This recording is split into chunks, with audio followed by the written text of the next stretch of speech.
Amason Jeffa Kingi making his way into the chamber to preside over this afternoon sitting. You will now allow me to hand you over to this business. My name is Kamche Menza. Good afternoon.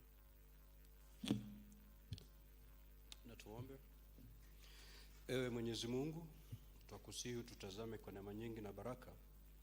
Sisi watumishi wako ambao umeridhika kutuita kwa nyadhifa za uongozi katika jamii hii yetu. Tukuomba utuwajalie tuyatende na kufikia mambo yote yatakayofikishwa mbele yetu kwa njia ya haki na uaminifu, ili kustawisha amani, ufanisi na heri ya nchi yetu na wale ambao haja zao umezikabidhi mikononi mwetu. Amen.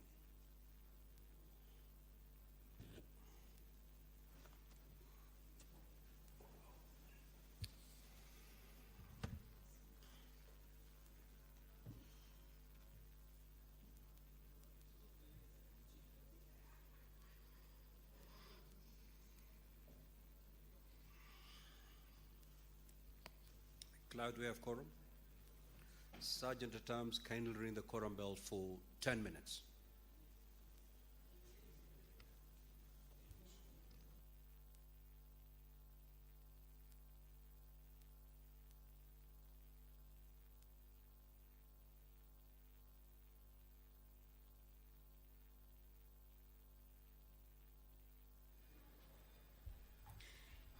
So the prayer has been said and the chair taken. However, there is a quorum hitch.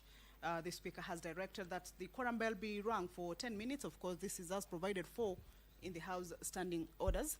And as we wait for that quorum to be attained, with just a few more members to be able to make their way into the House, we shall continue to take a look at the business that they shall be transacting this afternoon. Just a glimpse of some of the priority business. So earlier on, I had indicated to you that the motion by the Honorable Senator for Busia regarding the provision of IFMIS reports for county governments to the Senate to be able to allow the House members to be able to interact with the reports real time, to be able to do real-time financial tracking and also oversight.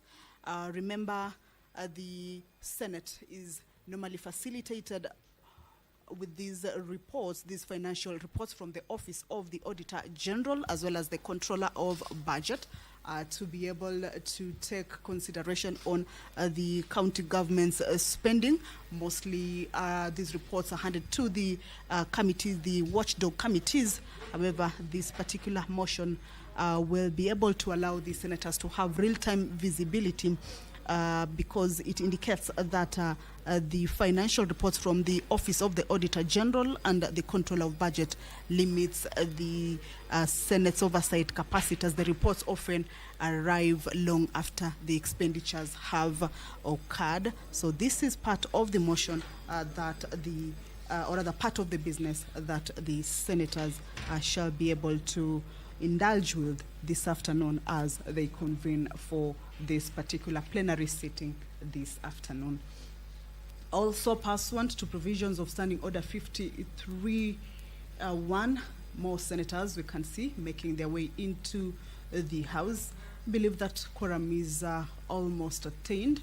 However, we shall be expecting to be communicated to by the Speaker, and once that quorum is raised, then the business of this afternoon shall commence. That is, the sitting of the Senate shall be able to commence. So pursuant to provisions of Standing Order 53(1), where senators can request for statements or seek for statements from various standing committees on matters that could be relating to county, inter-county, national, regional, or even international concerns. This afternoon, the Senator for Nairobi City County, Honorable Edwin Sifuna, will be seeking a statement from the Standing Committee on Land, Environment and Natural Resources regarding delayed transfer of Amboseli National Park management to the Kajiado County government. We have seen more members. Allow me now to hand you over to the business. Good afternoon. Senators, we do have quorum now, so we will start the business for this afternoon. Clerk, you may proceed to call the first order. Order number 1, administration of oath. Order number 2, communication from the chair.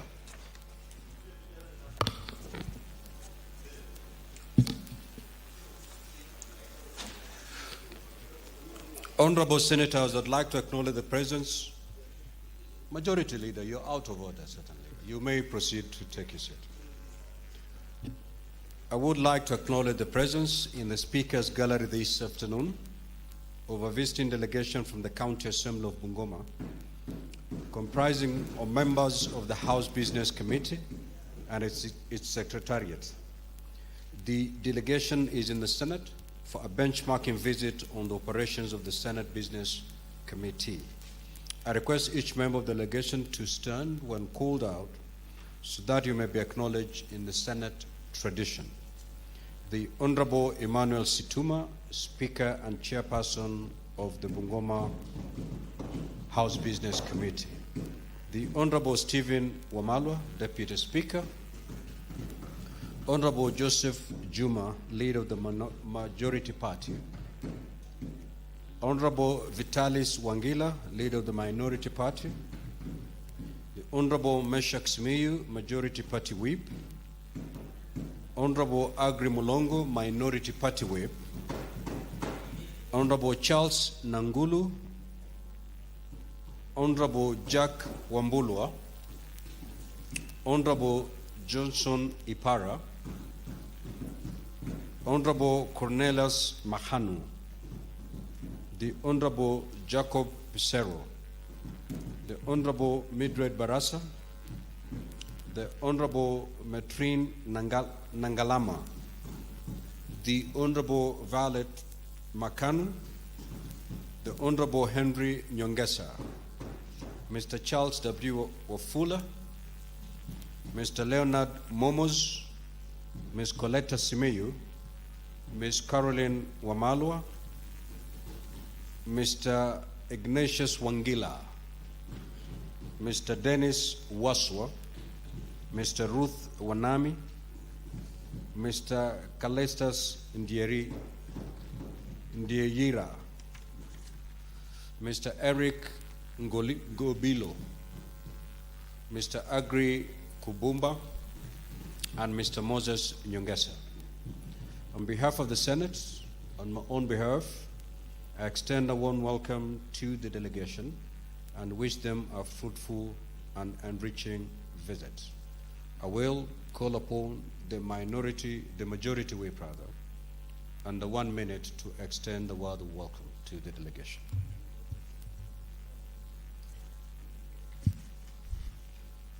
Thank you, Honorable Speaker. Nashukuru kwa nafasi hii ambayo mmenipa niweze kuwakaribisha viongozi wa kamati ya kuratibu mipangilio ya bunge la Bungoma. Mheshimiwa Spika, wale ambao wametutembelea siku ya leo ni baadhi ya viongozi shupavu, viongozi ambao wamepigiwa kura na wananchi wa Bungoma kuwatetea katika jumba la County Assembly ya Bungoma. Mheshimiwa Spika, hawa ni viongozi ambao kupitia kwao jumba la Assembly limeweza kupitisha miswada mingi ambayo inaweza kubadilisha maisha ya watu wa Bungoma. Vile vile viongozi hawa, Mheshimiwa Spika, ni viongozi waliopigiwa kura 45 na wale wateule, Mheshimiwa Spika, viongozi 16 wakiwemo wakina mama ambao wamebobea katika siasa kwa muda mrefu. Unapowatazama Mheshimiwa Spika, kuna binti Nangalama, kuna binti Violet ambao wanawakilisha wengi wa wanawake ambao wana tajriba ya hali ya juu, kiongozwa na Mheshimiwa Spika wa bunge la Assembly hiyo na kiongozi wa wengi Mheshimiwa Nyongesa. Kile ambacho kimewaleta hapa Mheshimiwa Spika ni kuboresha utendakazi wa viongozi katika jumba la Assembly kule Bungoma. Na kwa niaba yao Mheshimiwa Spika ni kuwaomba wa maseneta ili tuweze kuhakikisha uboreshaji wa kazi, tuweze kuwa na mustakabali mwema kati yetu na majumba ya Assembly kule mashinani, na vile vile tuweze kuwapa nafasi waweze kuandika wafanyikazi wengi ili waweze kumudu kasi ya maendeleo ambayo sisi Senate tunatarajia. Mheshimiwa Spika, changamoto tu ambayo wako nayo ni kwamba kamati za bunge hapa lazima ziweze kufanya kazi kwa karibu na kamati za assembly katika county magatuzi yetu, ili tuhakikishe kwamba tunamudu matarajio ya watu wa Kenya. Kwa niaba ya watu wa Bungoma na kwa niaba ya maseneta, ndugu zangu, na wakaribisheni wote wafanyikazi wa assembly kule Bungoma, na wakaribisheni nyote ili muweze kujifunza kutoka kwetu, kusoma kutoka kwetu, na vile vile tuwe marafiki kama chanda na pete, ili tuweze kuboresha maisha ya watu wa Kenya na maisha ya watu wa Bungoma. Kwa hayo machache, nashukuru Mheshimiwa Spika. Next order. Order number 3, messages. Order number 4, petitions. Order number 5, papers. Order number 6, notices of motion. Order number 7, questions and statements. Now, request for statements pursuant to Standing Order 53-1. The Senator for Nairobi City County, the Honorable Edwin Sifuna.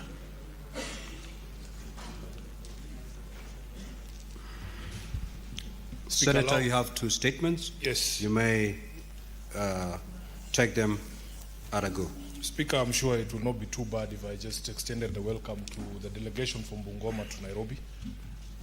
Speaker, I have 2 requests for statement. The first one has arisen out of a conversation with the leadership of Kajiado County on the transfer of Amboseli National Park to the Kajiado County government. And I'm happy, Speaker, I've seen the Deputy Governor of Kajiado within the precincts of the Senate this afternoon, so I hope he goes to report that the message was delivered. Speaker, I rise pursuant to Standing Order 53-1 to seek a statement from the Standing Committee on Land, Environment and Natural Resources on a matter of national concern regarding the delayed transfer of Amboseli National Park management to the Kajiado County government. Mr. Speaker, in November of 2025, a presidential proclamation directed the transfer of Amboseli National Park to the Kajiado County government, and all legal processes to entrench the transfer were subsequently completed. However, despite this, the county government has been unable to assume full control of the facility because the Kenya Wildlife Service has failed to hand over operations. This impasse has not only undermined the validity of the presidential proclamation and the legal process undertaken, but has led to reported harassment of county staff by KWS officers, thereby frustrating the transition. In the statement, the committee should address the following: the current status of Amboseli National Park, categorically stating whether it has officially been transferred to the county government of Kajiado or not. Number 2, the timeline and measures in place to ensure that the functions and operations of the park are formally handed over to the county government of Kajiado by the Kenya Wildlife Service. And lastly, the assurances that harassment of county staff by KWS officers will cease immediately to allow for a smooth transition and effective management of the park by the devolved unit. I thank you, Honorable Speaker. The second statement is on the stalled Bachelor of Arts in Hospitality course at the University of Nairobi. I rise pursuant to Standing Order 53-1 to seek a statement from the Standing Committee on Education on a matter of nationwide concern, namely the stalled Bachelor of Arts in Hospitality course at the University of Nairobi. Mr. Speaker, this course was previously offered by the university in collaboration with the Kenya Utalii College, but has remained in limbo since 2024 following the expiry of the collaboration agreement between the University of Nairobi and the Kenya Utalii College. However, students enrolled in the program who have remained at home for over 2 years are yet to receive any explanation or a remedy to their predicament. Many have now exceeded the anticipated graduation dates by at least 3 years. In the statement, the committee should address the following. Number 1, the reasons that led to the stalling of the Bachelor of Arts in Hospitality course at the University of Nairobi, Nairobi's Kenya Utalii College unit, and 2, timelines for when the affected students can expect to resume their studies or otherwise receive a definite resolution to the matter. I thank you, Honorable Speaker. Senator for Mombasa County, the Honorable Mohamed Faki. That statement is dropped. The Senator for Machakos County, the Honorable Agnes Kavinda. Thank you, Mr. Speaker. I raised to request a statement on Matatu boycott and the dispute over the allocation of parking bays at Machakos bus park. Mr. Speaker, sir, I raised standing order 53-1 to seek a statement from the Standing Committee of Roads, Transportation and Housing on the matter of countrywide concerns regarding the ongoing Matatu operators boycott at the Machakos bus park arising from the dispute over the allocation of parking bays. Mr. Speaker, sir, the dispute concerns the allocation of 67 parking bays among 47 public service vehicles, PSV circles, Matatu bays, claiming that it lacked fairness and did not reflect prior consultations and agreements reached between Matatu operators and the County Department of Transport. The boycott has severely disrupted public transport services in Machakos County, inconveniencing commuters, affecting businesses, and threatening the livelihood of those who depend on the public transport sector. In the statement, the committee should address the following. 1, the circumstances surrounding the allocation of the 67 parking bays at the Machakos bus park, including the criteria used to allocate the bays among the 47 PSV circle. 2, whether due process, stakeholders, consultations, transparency, and public participation were observed during the allocation of the process. 3, the measures the county government of Machakos has taken to resolve the dispute, restore normal transport services, and protect the interests of commuters and the transporters. 4, the plan by the county government to address the congestion at the Machakos bus park and improve public transport infrastructure to meet the growing demands for PSV services. Senator Agnes Kavindo Mudhama, MP, Senator Machakos County. Thank you, Mr. Speaker.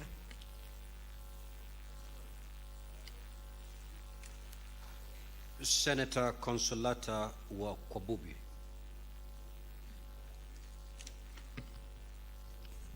Thank you, Mr. Speaker, for giving me the opportunity to present my statements.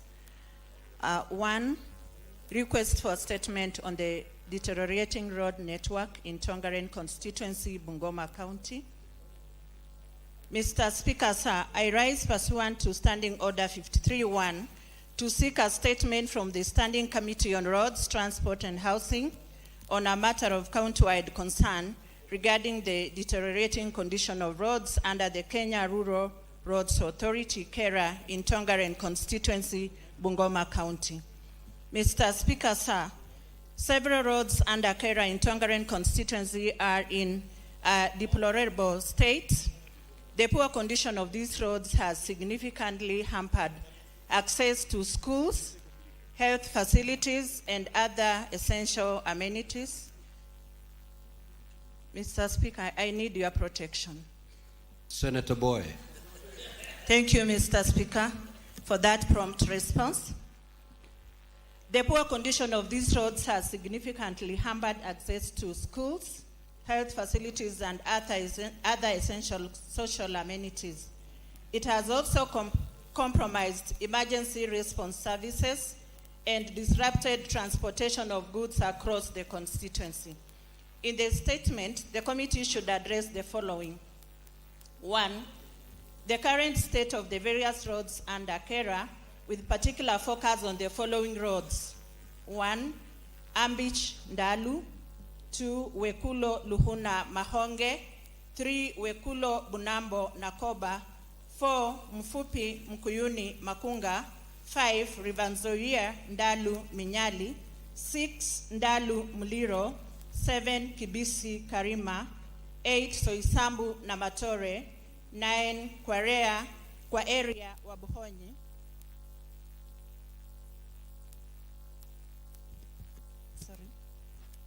Kwa area wa Buhonyi. 10. Kibisi Lunyu. 11. Naitiri Matandiko. 12. Apostolic na Matore. 13. Makololwe Shangalamwe Faith Home. 13. Maliki Msharage. 14. Naitiri Lungai Sirende. 15. St. Paul Maresi Mwihupo. 16. Kombi T Junction. 17. Mitimbili Msungu Misanga. And lastly, Mitua Pwani Zoia. Number 2, the plans for rehabilitation or upgrading of the specified roads, including details of the associated timelines and the budgetary allocation set aside in the 2026-2027 financial year or earmarked in subsequent years. 3, the measures by KERA to ensure timely maintenance of roads across Tongaren constituency to ensure they are motorable throughout the year. Senator Consolata Wakwabubi MP, nominated Senator, 15th July 2026. Mr. Speaker, I have a second statement. You may proceed. Thank you, Mr. Speaker. Request for statement on the institutionalization of peace infrastructure and mainstreaming of women in national security governance. Mr. Speaker, I rise pursuant to Standing Order 53-1 to seek a statement from the Standing Committee on National Security, Defense and Foreign Relations on a matter of national concern regarding the institutionalization of peace infrastructure and the mainstreaming of women in national security governance. Mr. Speaker, sir, Kenya's recurring cycles of electoral tensions and violence, most notably the 2007 to 2008 post-election violence, PEV, exposed gaps in peace building and conflict prevention mechanisms. Efforts have often been reactive, underfunded, and concentrated around election periods rather than embedded in a sustained national framework. Mr. Speaker, despite their critical role in early warning, mediation, and reconciliation, community peace actors, including women leaders, elders, youth, and faith-based actors, remain insufficiently integrated into formal security structures. Limited participation of women and community actors undermines inclusivity, effectiveness, and sustainability of peace-building initiatives. In their statement, the committee should address the following. 1, women's participation, highlighting efforts to integrate women in decision-making roles within national and county security advisory framework. 2, sustainable funding, outlining mechanisms for continuous financing and coordination of peace monitoring systems beyond election cycles.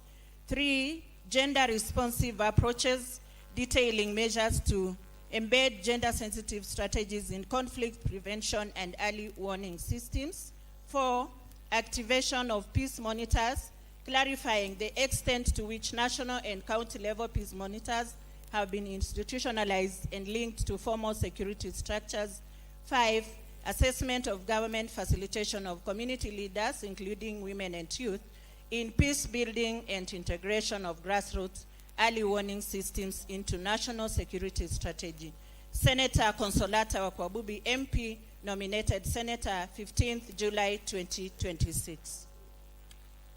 Senator for Tharaka Nithi County, the Honorable Mwenda Gataya.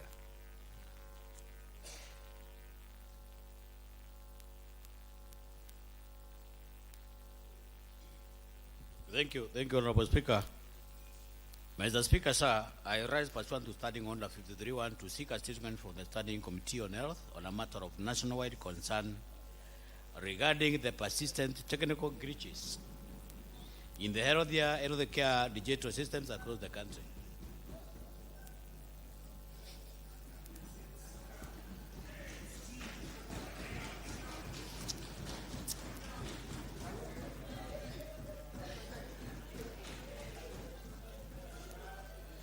Honorable Speaker, can you protect me from those interruptions? Can we have?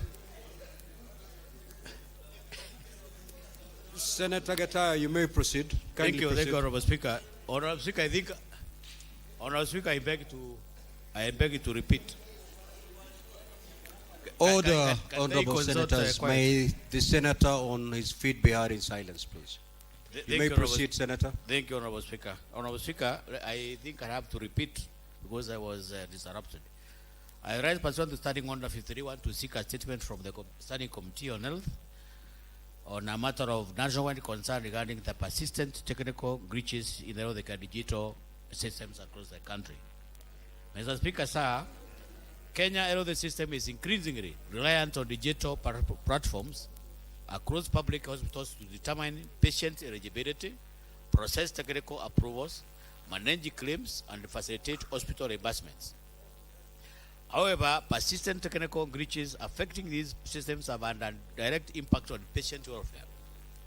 These failures have resulted in delays in treatment, denial of care to patients with varied health care coverage, and unexpected out-of-pocket costs at some of their most vulnerable moments.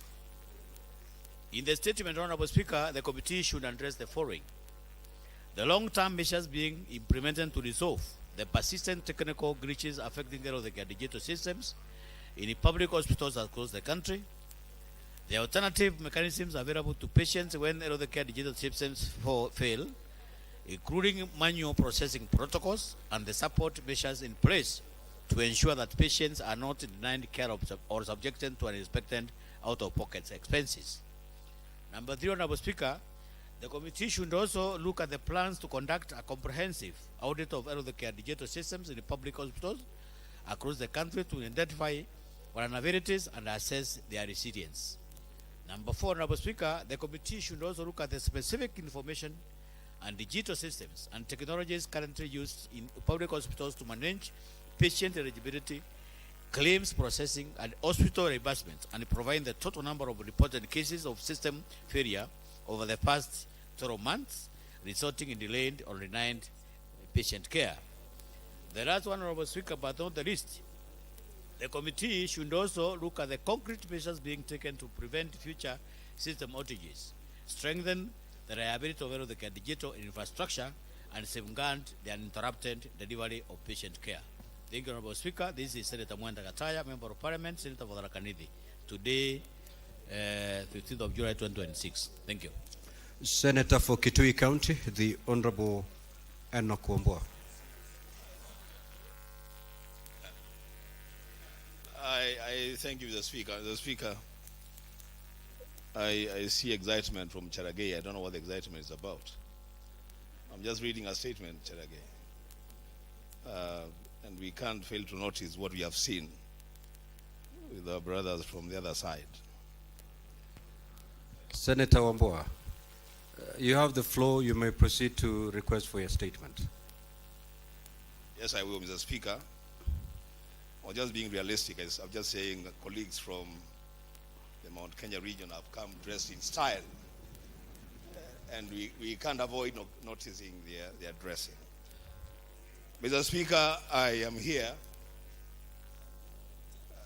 to request for a statement on the destruction of rivers in Kitui County due to unsustainable sand harvesting. Mr. Speaker, sir, I rise pursuant to Standing Order 53-1 to seek a statement from the Standing Committee on Land, Environment, and Natural Resources on a matter of county-wide concern. Mr. Speaker, it would appear like I'm reading this statement to myself. The majority leader, the minority whip, the majority whip, the Speaker himself. Honorable Enoch Wambua, the Hansard is recording, don't worry. Okay. So, Mr. Speaker, I rise pursuant to Standing Order 53-1 to seek a statement from the Standing Committee on Land, Environment, and Natural Resources on a matter of county-wide concern regarding the destruction of rivers in Kitui County due to unsustainable sand harvesting, which has resulted in the degradation of river ecosystems in Kitui County, threatening water security, biodiversity, agriculture, infrastructure, and the livelihoods of local communities. In the statement, the committee should address the following. Mr. Speaker, I plead that... Order, honorable senators. Senator for Migori, Senator for Kiambu County, Senator for Nandi, and Dr. Lelegwe. Take your seats. In the statement, Mr. Speaker, the committee should address the following. 1, the measures taken by the National Environment Management Authority, NEMA, to regulate sand harvesting in the county, including licensing, compliance, monitoring, and enforcement action against persons or entities engaged in illegal or environmentally harmful activities from the year 2020 to date. Number 2, the restoration and rehabilitation programs being implemented in the affected areas, including riverbank stabilization, restoration of riparian vegetation, rehabilitation of degraded sites, and catchment conservation. Number 3, the budgetary resources allocated and already expended on the restoration of degraded river ecosystems in Kitui County from financial year 2021-2022 to date. And number 4, the findings of any scientific assessments undertaken by NEMA, and I underline the word NEMA, on the cumulative environmental impact of sand harvesting in Kitui County, and the long-term measures put in place to designate sustainable sand harvesting zones and protect ecologically sensitive sections of rivers. Mr. Speaker, on this statement, Mr. Speaker, I want to make a request.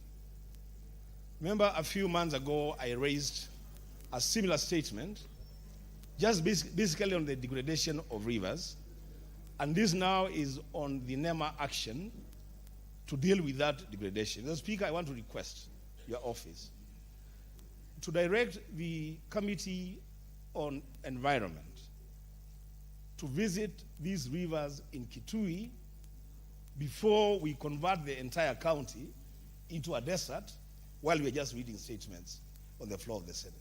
Mr. Speaker, I thank you. Thank you. That concern is noted. Senator for Kisumu County, the Honorable Professor Tom Ojenda.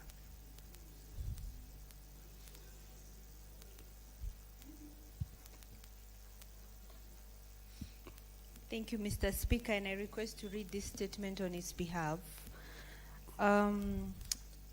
This is a request for a statement on the utilization of county sports facilities in promoting talent development and the sports economy in Kisumu County. Mr. Speaker, sir, I rise pursuant to Standing Order 53-1 to seek a statement from the Standing Committee on Labor and Social Welfare regarding the utilization of county sports facilities in Kisumu County for talent development and the growth of the sports economy. Mr. Speaker, sir, while the county governments continue to invest in sports infrastructure, concerns remain as to whether these facilities are being optimally utilized to nurture talent, promote inclusivity, and stimulate economic opportunities through sports tourism and the creative economy. In the statement, the committee should address the following. 1, the measures undertaken by the county government of Kisumu to ensure sports facilities serve as centers for structured talent identification and development. Secondly, the interventions implemented to promote equitable access to sport facilities by schools, community clubs, women, persons with disabilities, and other groups. 3, the strategies to leverage sports infrastructure for tourism, investment, and economic growth. 4th, the partnerships established with sports federations, educational institutions, and the private sector to maximize utilization and sustainability of county sports facilities. Senator for Garissa, kindly take your seat. Senator Professor Tom Ojienda, Senior Council MP and the Senator for Kisumu County, dated the 15th of July 2026. Thank you, Mr. Speaker. Senator for Marsabit County, the Honorable Mohammed Chute.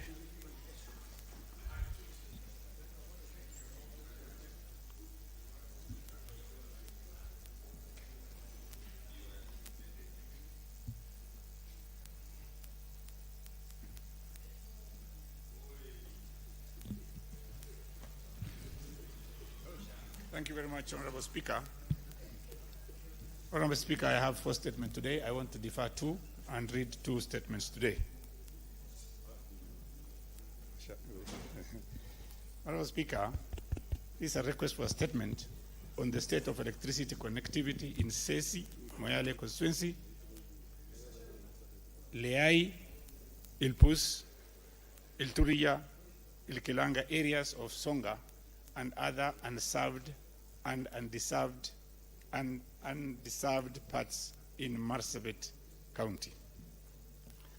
Mr. Speaker, sir, I rise pursuant to Standing Order 53.1 to seek a statement from the Standing Committee on Energy on a matter of county-wide concern regarding the state of electricity connectivity in Sesi, which is Moyale County constituency, Leai, Ilpus, Ilturia, and Kilanga areas of Songa, Marsabit County, as well as in other unserved parts of the county. So, Speaker, sir, I rise on this issue having 4 points. And these are, number 1, the current state of electricity, connectivity, and infrastructure in Sesi, Leai, Ilpus, Ilturia, and Kilanga, including the specific areas without transformers. Number 2, the reason why Sesi, Leai, Ilpus areas have not been provided with transformers despite ongoing rural electrification and last mile connectivity programs. Number 3, whether there are any approved ongoing or planned projects by the Ministry of Energy and Petroleum, Rural Electrification and Renewable Energy Corporation, Kenya Power and Lighting Company targeting these areas, and if so, provide the implementation timelines. Finally, number 4, Honorable Speaker, the state of electricity connectivity across Marsabit County, specifying all locations that remain unconnected or underserved, and outlining the government's ongoing and planned interventions to achieve full and reliable connectivity, which will target associated budget and implementation timelines. If you allow me, I'll read my second statement, Honorable Speaker. And this is a statement on the rising tensions along the Marsabit-Wajir County boundary. Mr. Speaker, sir, I rise pursuant to Standing Order 53.1 to seek a statement from the Standing Committee on National Security, Defense and Foreign Relations on a matter of inter-county concern regarding the ongoing border dispute and rising tensions at Arbijahan along Marsabit-Wajir County boundary. Mr. Speaker, sir, recent reports of encroachment into areas traditionally recognized as part of Marsabit County and establishment of settlement and public infrastructure within the disputed area have highlighted tensions, and if left unaddressed, the situation risks escalating into violent conflict. Displacement of residents will occur, destruction of property, and disruption of long-standing peaceful coexistence between these communities. In the statement, Honorable Speaker, the following should be addressed by the committee. Number one, the circumstances surrounding the ongoing tensions at Arbijahan, including investigations undertaken by the Ministry of Interior and National Administration to ascertain the... Order, honorable senators. May Senator Chute be heard in silence, please. Senator Medu. Let me go back there again. Honorable Speaker, in the statement, the committee should address the following. Number one, circumstances surrounding the ongoing tensions at Arbijahan, including investigations undertaken by the Ministry of Interior and National Administration to ascertain the triggers of the dispute. Also, they should tell us the measures taken or being taken to prevent escalation through security interventions, peace-building efforts, and protection of residents and property. Number two, the long-term interventions aimed at restoring calm, safeguarding lives and property, upholding the integrity of establishment or administrative boundaries, and promoting strategies for sustainable peace and stability. Finally, number three, Honorable Speaker, the committee should also note whether the government initiatives have been put in place to strengthen conflict prevention frameworks, including the establishment of facilities and the mechanism to support affected communities. Thank you very much, Honorable Speaker. Thank you. Before I allow comments on these statements that have been sought, allow me to make these communications. Honorable Senators, I'd like to acknowledge the presence of a visiting delegation of 2 teachers and 50 students from Onto Lily Boys Senior School in Buri West, Meru County, who are seated in the public gallery. The delegation is visiting the Senate for an academic exposition. On behalf of the Senate, on my own behalf, I extend a warm welcome to them and wish them a fruitful visit. Also, I'd wish to acknowledge the presence of a visiting delegation of 71 teachers and 7 students. I hope, clerk, this is the correct number. 71 teachers and 7 students. Can you confirm that is the correct? These are from Holy Trinity Academy in Elgeyo Marakwet County, who are seated in the public gallery. The delegation is visiting the Senate for an academic exposition. On behalf of the Senate and my own behalf, I extend a warm welcome to the delegation and wish them a fruitful visit. I will call upon the majority leader and the 1 minute to extend a word welcome to both delegations.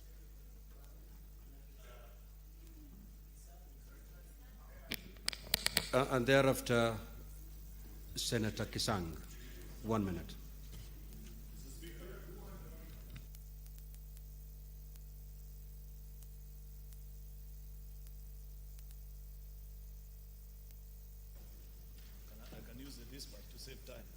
Mr. Speaker, I thank you. On behalf of my colleagues, I wish to join you to welcome these students from Meru County and Elgeyo Marakwet who are visiting the Senate this afternoon and, of course, witnessing as we transact business.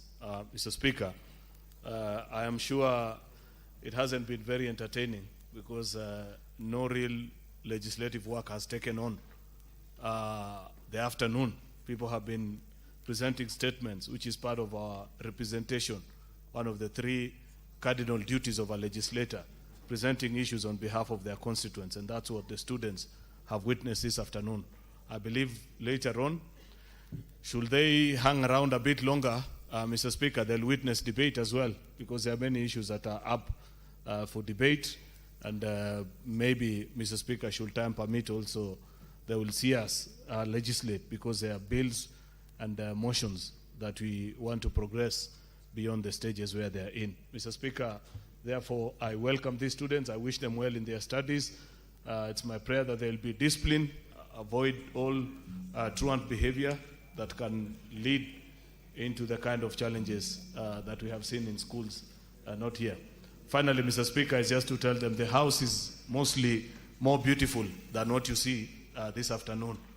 Mr. Speaker, if you see things that looks like grasshoppers in the house, Mr. Speaker, they should forgive us. We normally look better than this. I thank you, Mr. Speaker. Senator Kisang.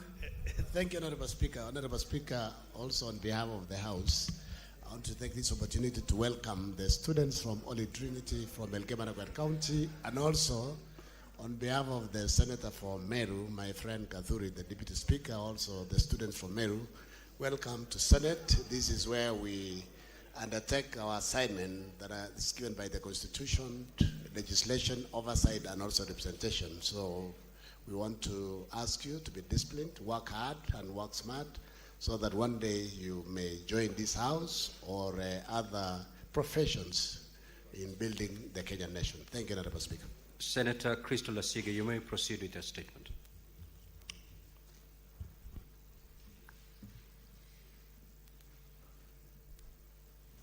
Thank you very much, Speaker, for the opportunity. Speaker, I rise pursuant to Standing Order 53-1 to seek a statement from the Standing Committee on National Security, Defense and Foreign Relations on a matter of national concern regarding the arrest of Mr. James Thuku during demonstrations in Nakuru on the 25th of June 2026. Mr. Speaker, Mr. Thuku, a person with a disability, was arrested during the commemoration of the second anniversary of the 25th of June 2024 anti-finance bill protests. This incident raises grave concerns about constitutional compliance, the treatment of persons with disabilities, and broader patterns of police brutality in Kenya. In the statement, the committee should address the following: compliance with legal and constitutional provisions, including the factual basis for Mr.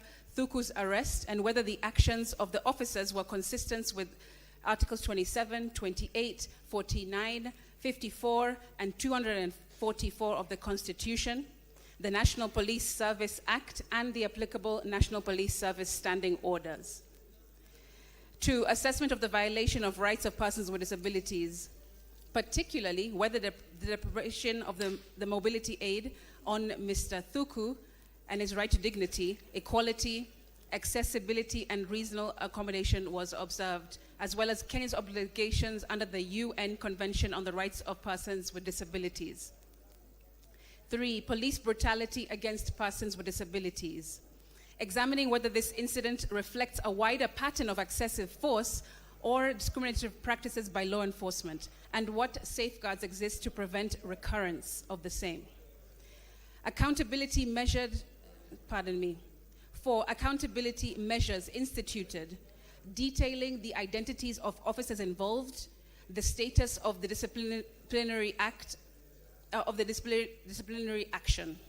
And lastly, administrative or criminal proceedings and investigations by the IG, including whether the National Police Service will table the final report and actions tabled, will table the actions taken in front of the Senate. I thank you. Senator Faki.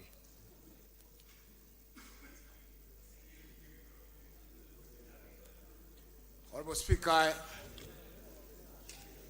Mr. Speaker, I rise pursuant to Standing Order number 53-1 to seek a statement from the Standing Committee on Roads, Transportation and Housing on a matter of county-wide concern regarding the eviction of tenants from the National Housing Estate in Changamwe, Mombasa County on Sunday, the 12th of July, 2026.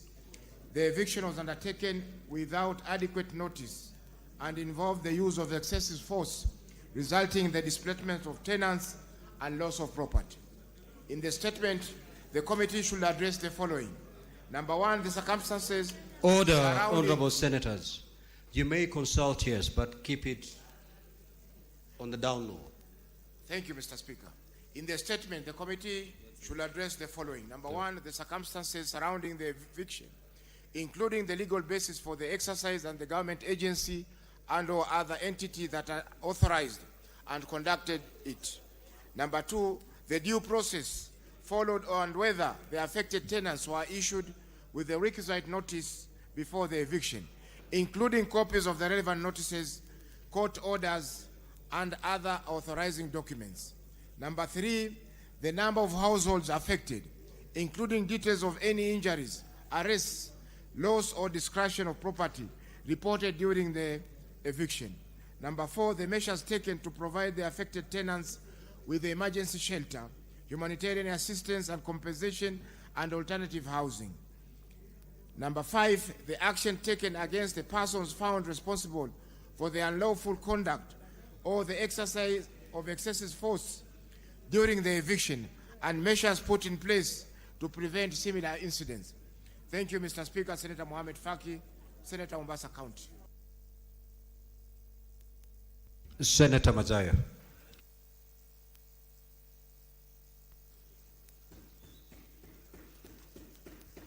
I thank you, Mr. Speaker, sir.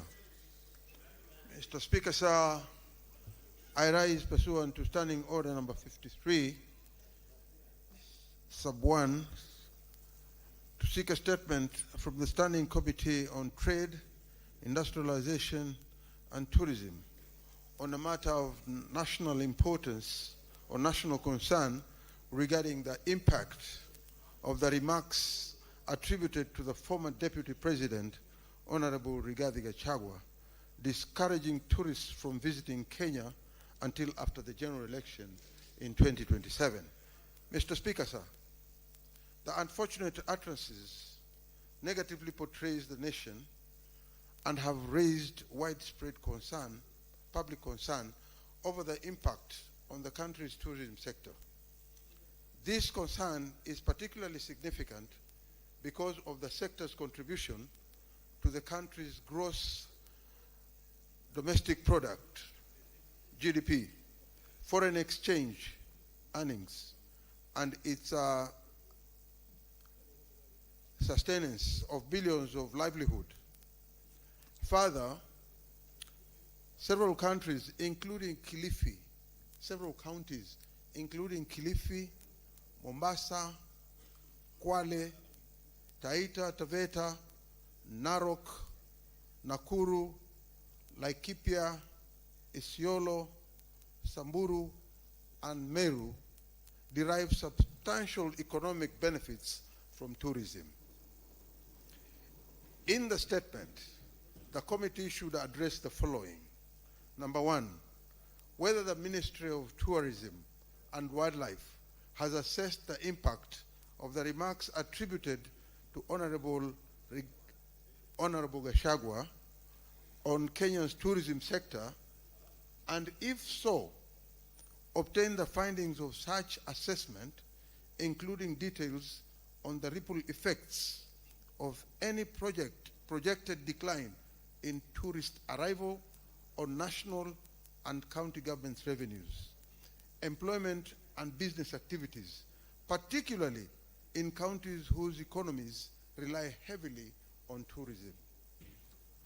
Number two, the mitigation measures being taken by the Ministry of Tourism and Wildlife, the Kenya Tourism Board, and other relevant government agencies to reassess the international visitors and safeguard the Kenyan's reputation as a safe tourist destination.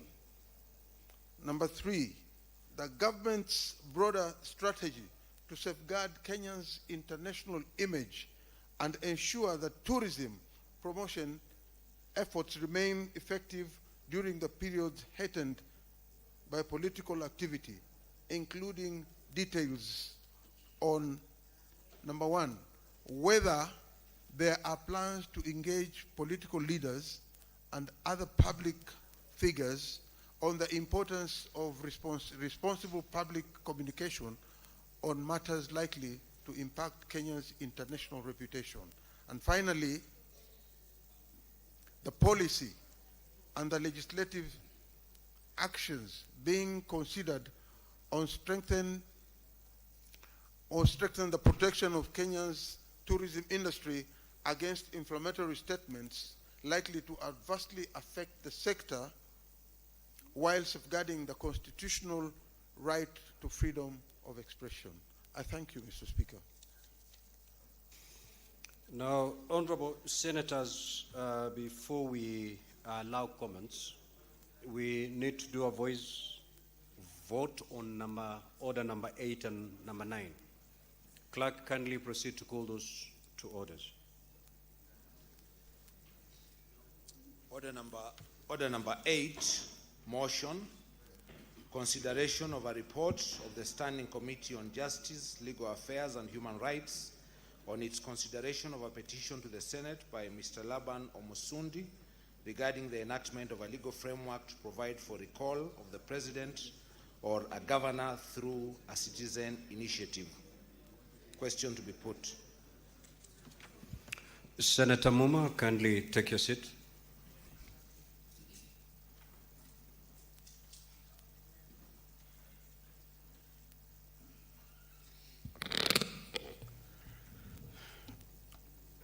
Honorable senators, I will now put the question.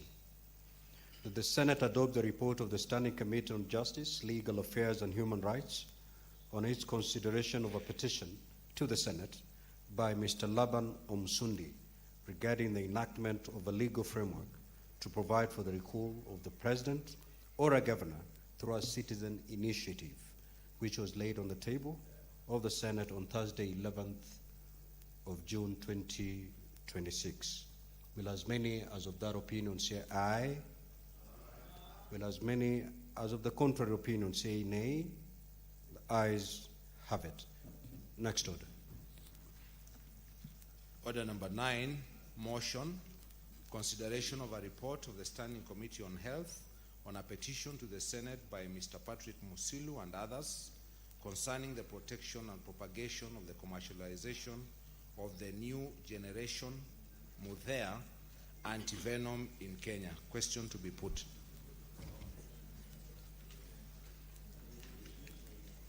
Senator Nyutu, take your seat.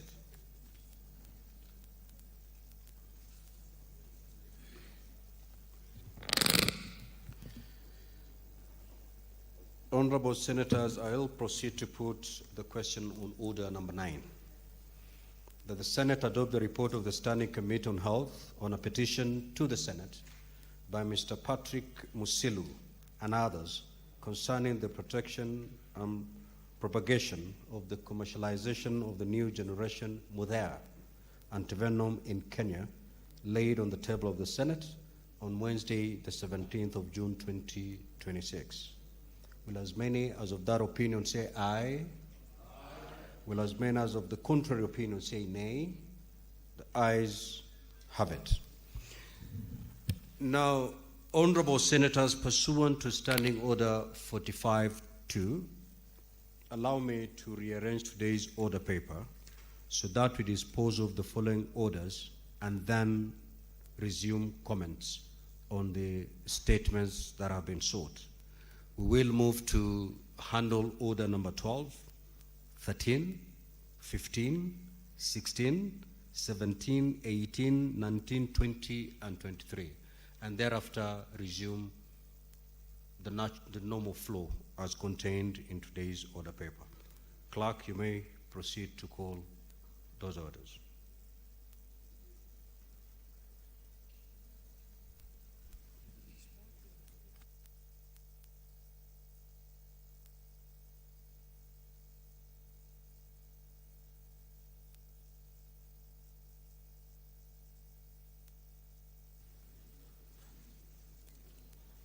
Order number 22, not 23. Order number 22.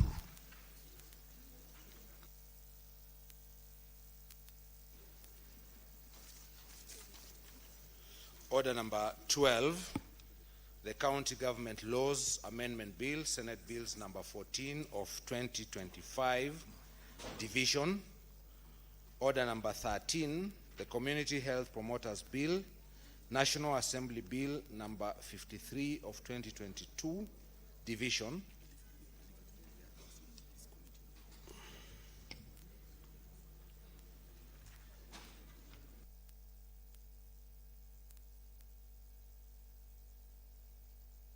Sergeant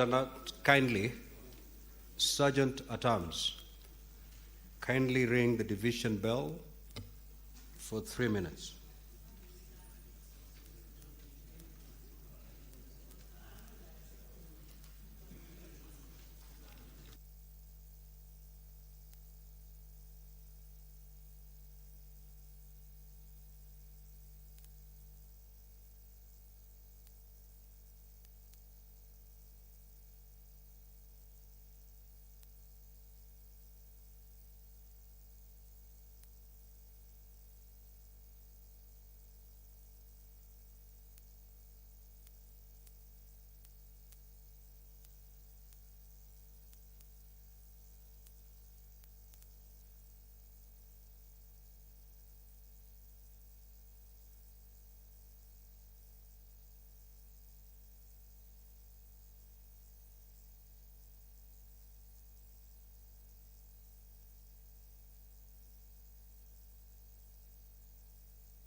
Well, the Senate is about to get into the division stage for two bills, the bills that have been read out by the clerk. This includes the County Government's Laws Amendment Bill, a bill originating from the Senate, Bill number 14 of 2025. This is a bill that is sponsored by the Honorable Senator Abdul Mohamed Haji. It is a bill that is at its second reading stage, and debate on it was concluded. Same to the Community Health Promoters Bill, a bill originating from the National Assembly, Bill number 53 of 2022, and it is a bill that is co-sponsored by the Senate Majority Leader, much as is a bill that is originating from the Senate, from the National Assembly. It is a bill that affects the functions of the county governments, and therefore had to be considered at the Senate to be able to help the senators or the House that is mandated for oversighting the county governments and also working in the interest of the devolved units to be able to consider the proposed amendments to this bill, or the contents of this particular bill, and align it to the interests of the county government. So these two bills are getting into the division stage. They are bills that have been considered at the second reading stage, meaning that debate on them was concluded. What is about to follow now is a vote by the delegates or the delegation to be able to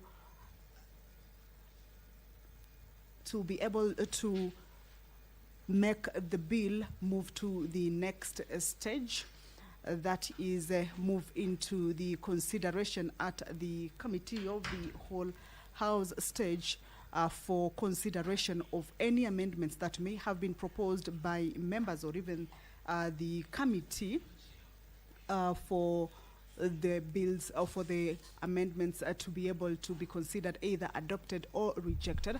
However, the vote this afternoon on the division stage is for the bill to be read a second time. So that is the question that the honorable senators shall be taking during the voting stage or the division stage for the bills to be read for the second time or a second time, and for them to be able to move into the next stage. The County Government's Laws Amendment Bill is a bill that basically seeks to provide for clarity in the publication of county legislation passed by county assemblies to mandate county governors to deliver annual state of the county addresses before respective county assemblies. to stipulate timelines for nomination and appointment of county executive committee members, among others. The bell has stopped. It was a 3-minute division bell, and of course we should be waiting for the House to get into that process of division for these 2 bills that are at the division stage. The county government's laws. Honorable Senators, the 3 minutes done. Sergeant at Arms, you may now draw the bar and close the door.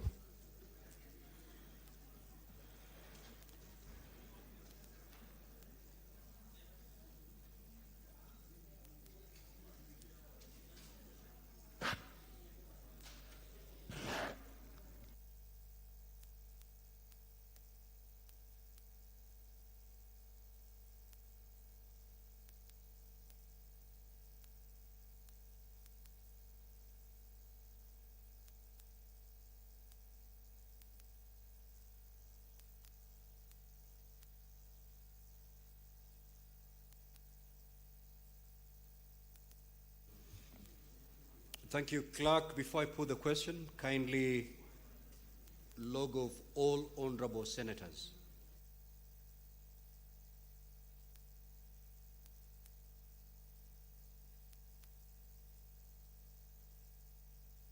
Honorable senators, you may now log back.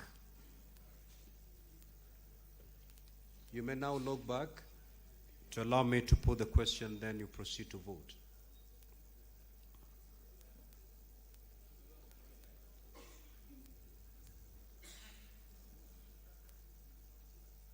Senator Mwenda Gataya, you are logged off.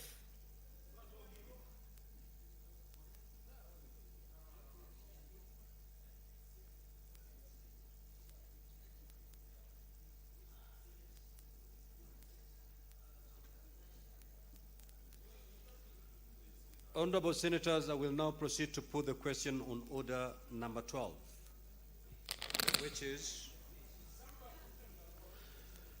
that the County Government Laws Amendment Bill, Senate Bill number 14 of 2025, be now read a second time.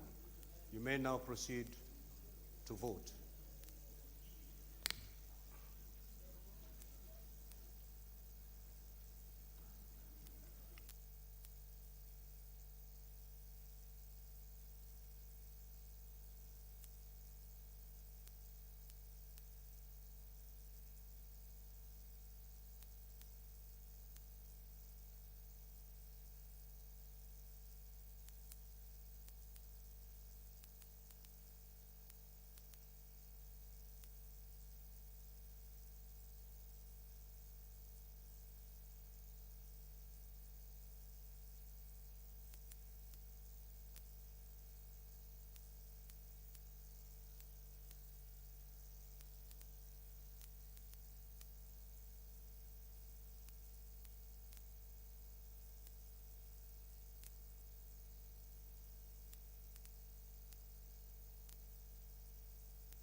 Senate Majority Leader, you may proceed to dispatch to cast your vote.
Senator Kisang, kindly take your seat.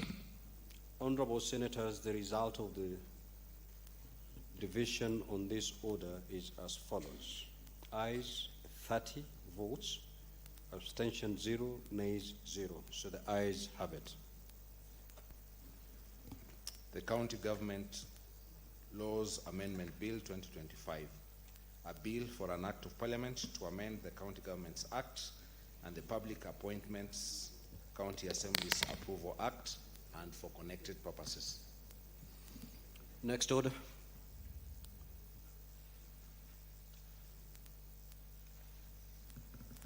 Order number 13, the Community Health Promoters Bill, National Assembly Bills number 53 of 2022, division. Honorable Senators, I'll proceed now to put the question once the system is up.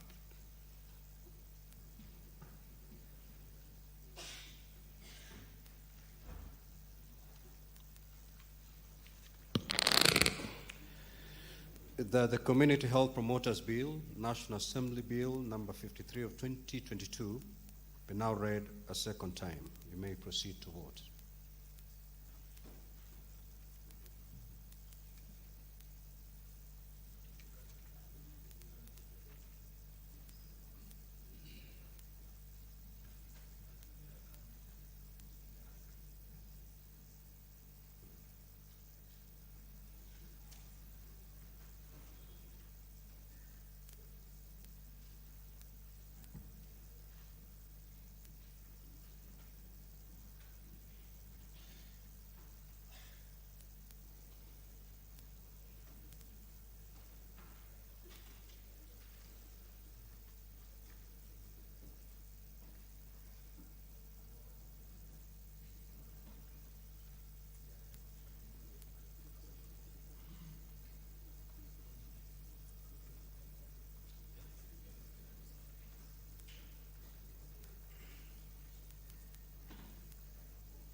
Senator Murango, Senator Nyutu, Senator Seki, and the Majority Leader.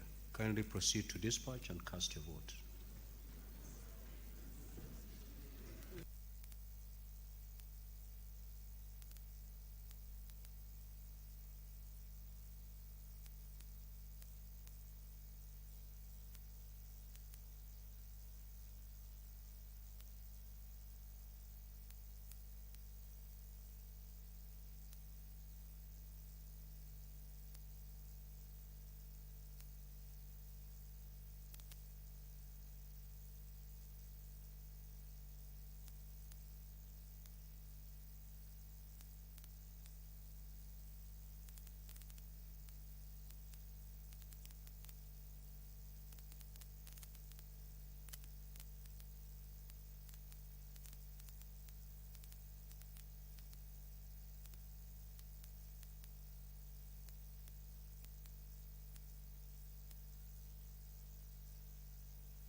Honorable Senators, those who are standing, kindly take your seats. Kindly take your seats.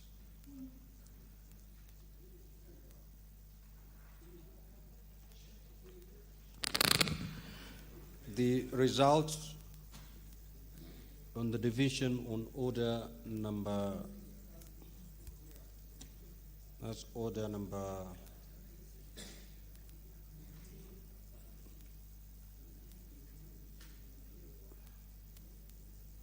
Order number 13 is as follows.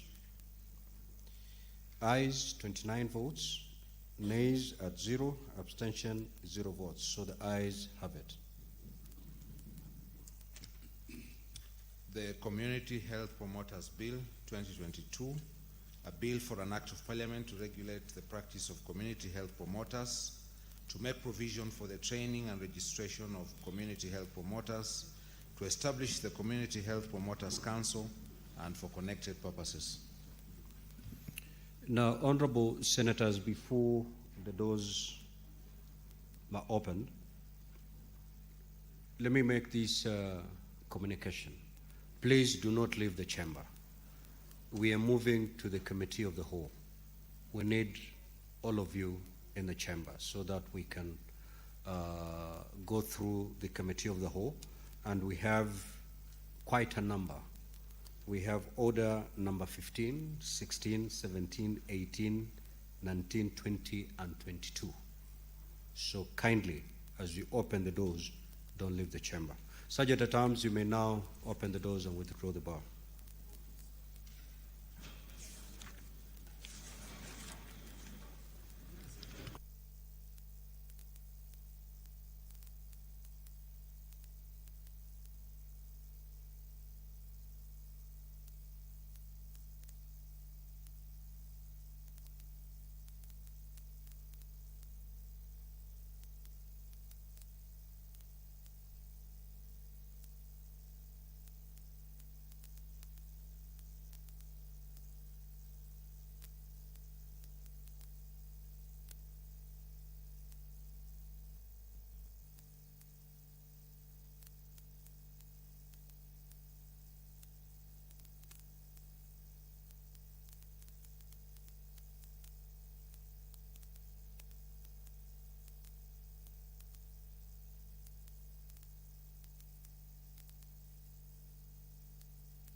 clerk kindly proceed to call those orders. The Heritage, Order number 15, the Heritage and Museums Bill, Senate Bills number 8 of 2023, Committee of the Whole for division. Order number 16, the Statutory Instruments Amendment Bill, Senate Bills number 10 of 2024, Committee of the Whole for division. Order number 17, the Environment Laws Amendment Bill, Senate Bills number 23 of 2024, Committee of the Whole for division. Order number 18, the Sports Amendment Bill number 2, Senate Bills number 45 of 2024, Committee of the Whole, division. Order number 19, the Public Audit Amendment Bill, National Assembly Bills number 4 of 2024, Committee of the Whole for division. Order number 20, the County Hall of Fame Bill, Senate Bills number 18 of 2023, Committee of the Whole for division. And order number 22, the County Oversight and Accountability Bill, Senate Bills number 3 of 2024, Committee of the Whole for division.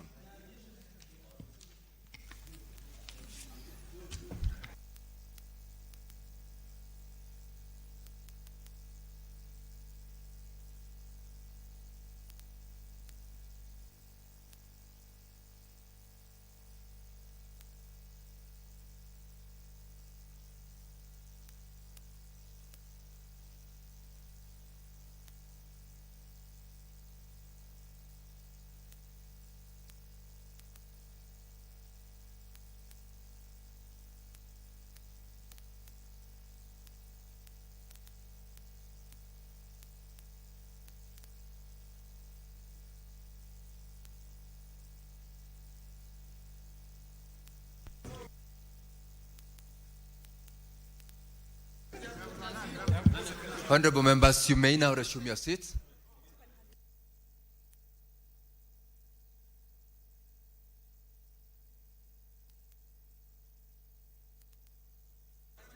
Honorable members, order, honorable senators. You may resume your seats. We are getting into the Committee of the Whole. Senator Medu. Senator Medu, Senator Murungi, Senator Mofaya, take your seats. Take your seats, honorable senators.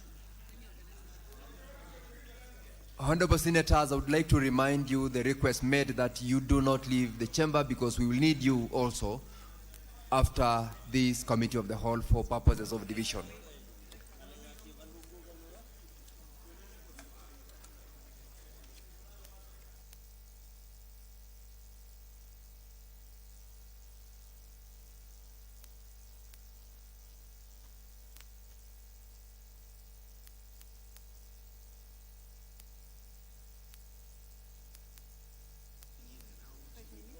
Sergeant at Arms, you ring the bell for 5 minutes. Ring the quorum bell for 5 minutes.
Senator Eddy,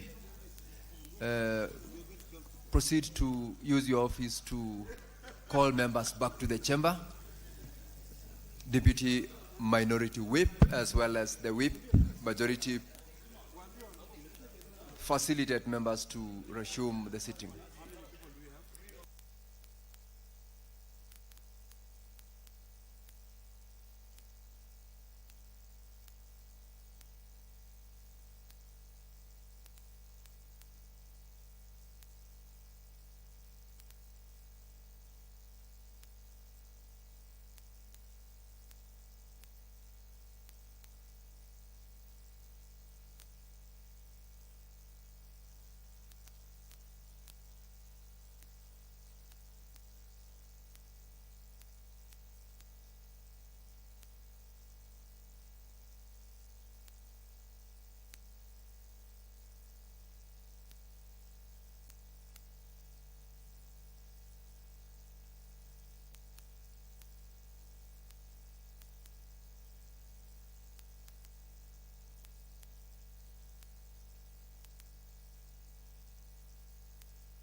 Clerk, Sergeant at Arms, continue ringing the quorum bell for a further 5 minutes.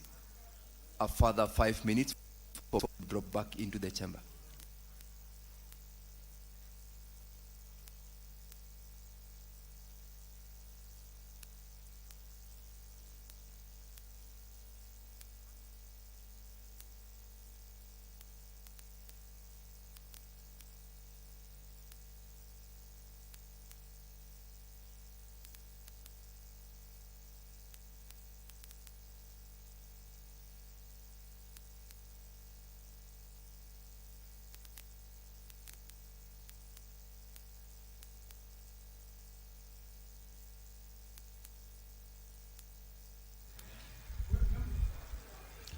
Well, the senators are about to get into division stage on a number of bills.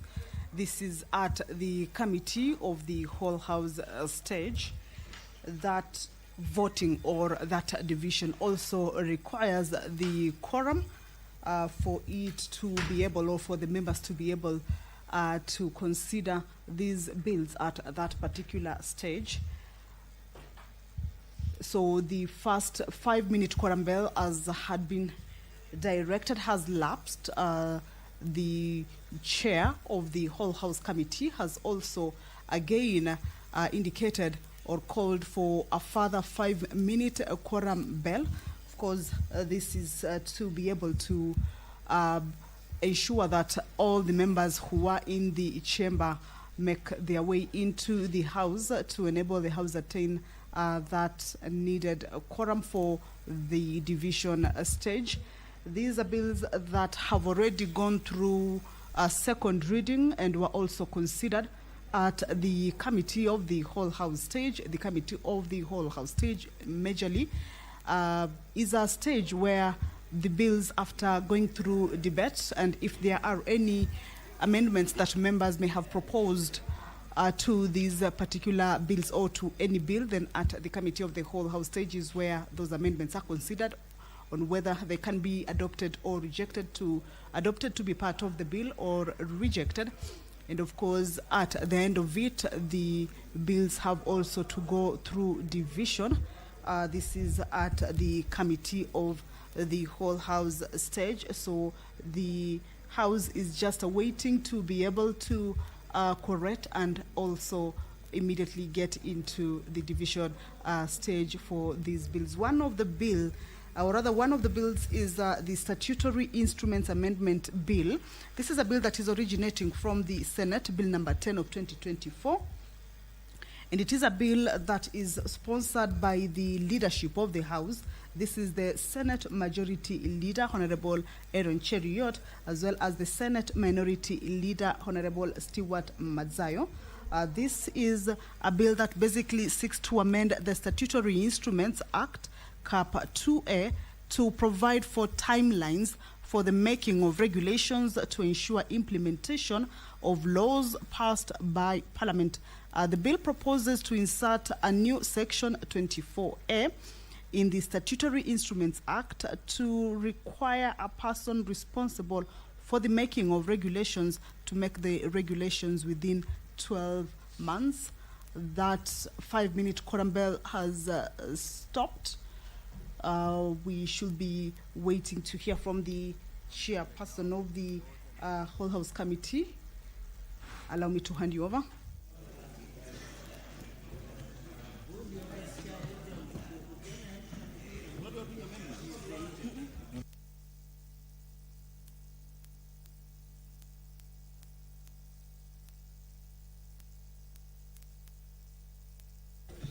So,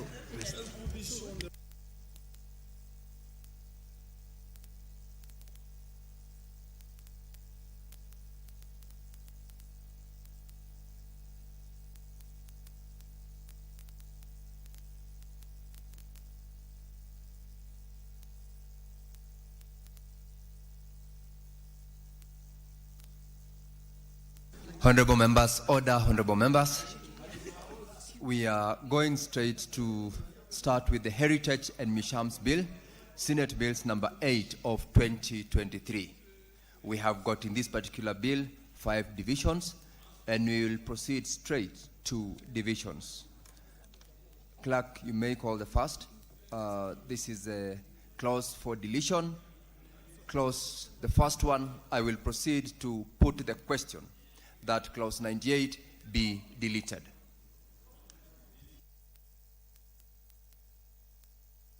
Honorable Senators, Senator Manzo. Senator Manzo, you may need to cross over to your desks for purposes of voting, as well as Senator Abdul. Honorable Senators, settle down and proceed to vote.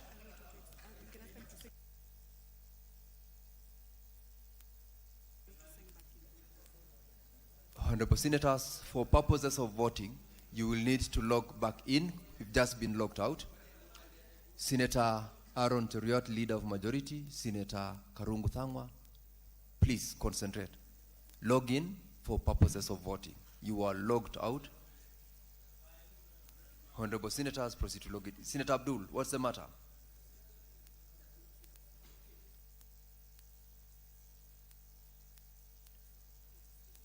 Sergeant at Arms, you may assist Senator Abdul to log in to the system so that he can vote.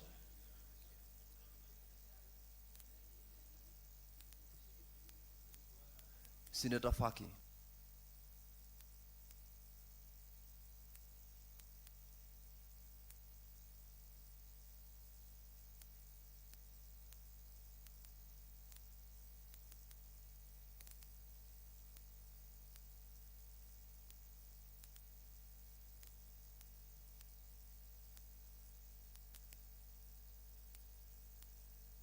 Now, for those, I presume all members have logged in.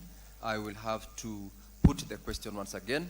Under clause for deletion, I put the question that clause 98 be deleted. Honorable Senators, you may now proceed to vote. You may now proceed to vote.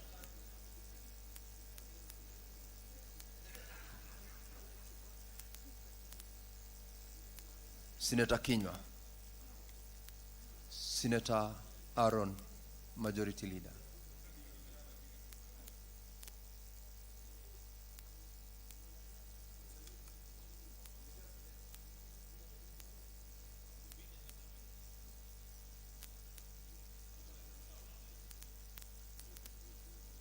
We've got 25 seconds to vote for those who have not voted.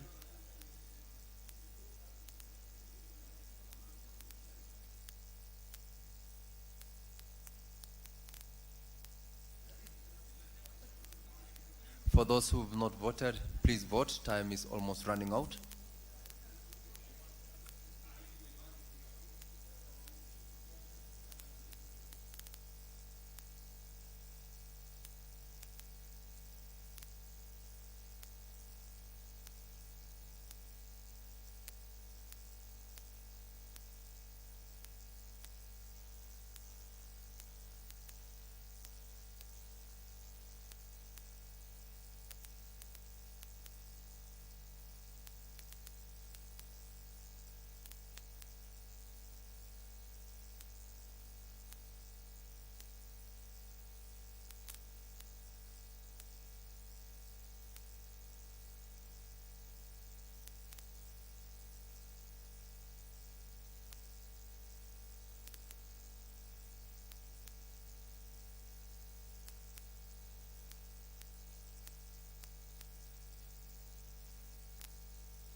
Senator Kamau.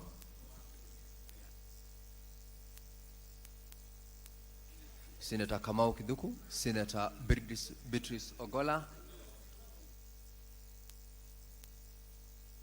Senator Beatrice Ogola and Senator Kiduku, please approach the desk here for purposes of voting.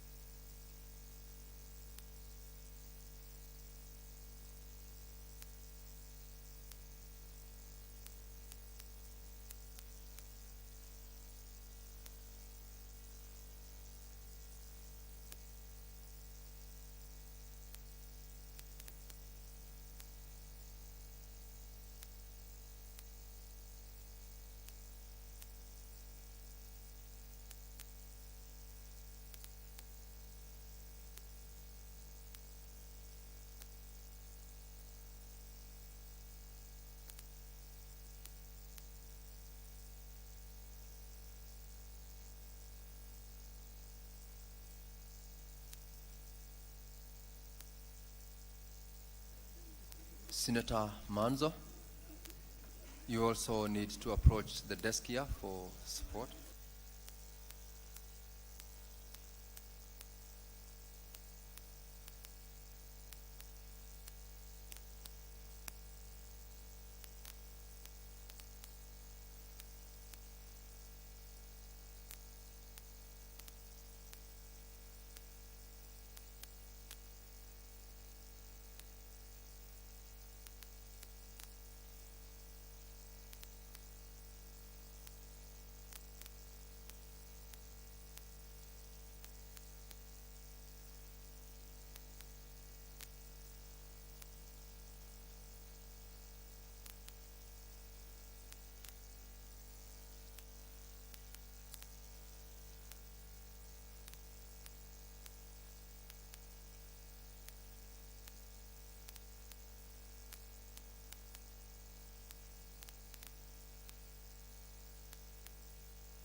Honorable Senators, we will proceed to the next clause, but before I do that, I would like to request Senator Medu, Senator Kinywa, and Senator Karungu Dhangwa, Senator Eddy, the leader of majority, Senator Ledama. Let's take our seats. Let us be attentive. We have got quite a number of divisions, and the more time we waste, the longer we will take here. I'd like to have members be attentive so that we take the shortest time possible and conclude on the business. I will proceed to put the question that new clause 99A be now read a second time. You proceed to vote, Honorable Senators.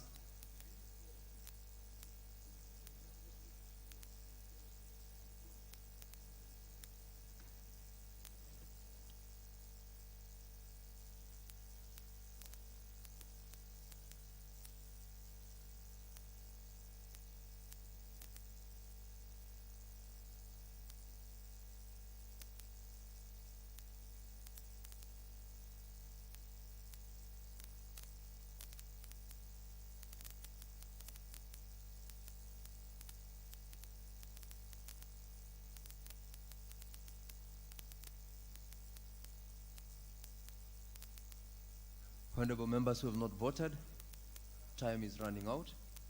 If you have not voted, please vote.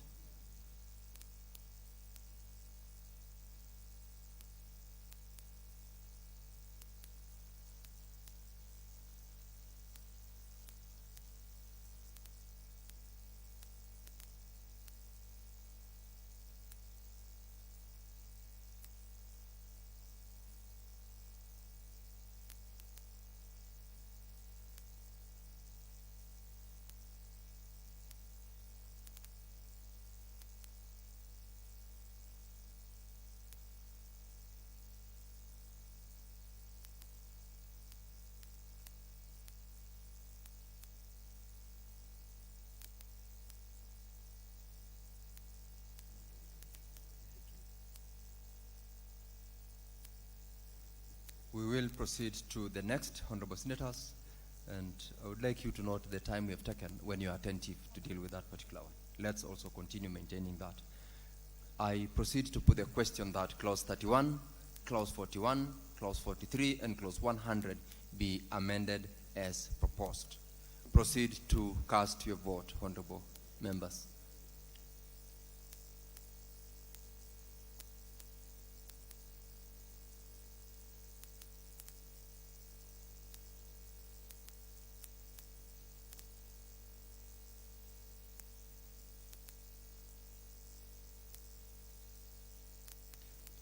The 3 members who are yet to vote.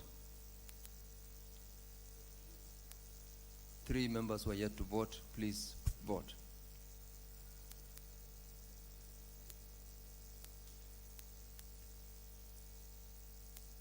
We now have 2 and time is running out.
Honorable members, we now go to the next, and now we'll proceed to put the question that clauses 3, 4, 5, 6, 7, 8, 9, 10, 11, 12, 13, 14, 15, 16, 17, 18, 19, 20, 21, 22, 23, 24, 25, 26, 27, 28, 29, 30 and 31 as amended. Clause 32, 33, 34, 35, 36, 37, 38, 39, 40 and 41 as amended. Clauses 42 and 43 as amended. Clauses 44, 45, 46, 47, 48, 49, 50, 51, 52, 53, 54, 55, 56, 57, 58, 59, 60, 61, 62, 63, 64, 65, 66, 67, 68, 69, 70, 71, 72, 73, 74, 75, 76, 77, 78, 79, 80, 81, 82, 83, 84, 85, 86, 87, 88, 89, 90, 91, 92, 93, 94, 95, 96, 97, 99, and 100 as amended. Clauses 101, 102, and 103, and new clause 99A, the first schedule, the second schedule, the third schedule, clause 2, the title, and clause 1 be part of the bill. Honorable Senators, you may proceed to vote.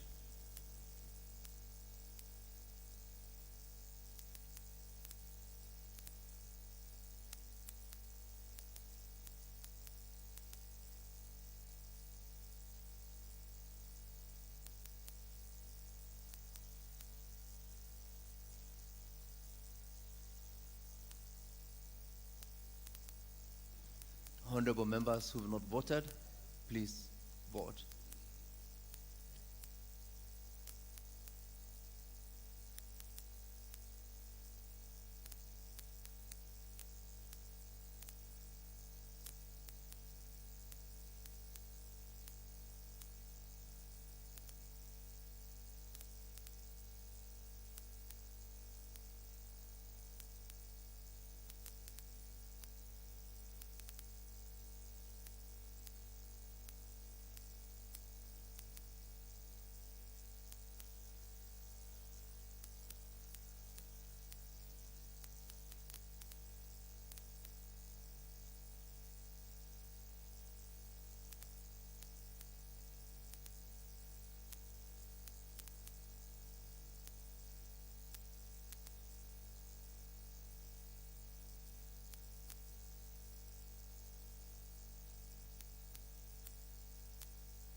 Senator Okoiti, please approach the chair.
Honorable members, before we do the next division, I'll have to announce the results of the division under the Heritage and Museums Bill, Senate Bills number 8 of 2023.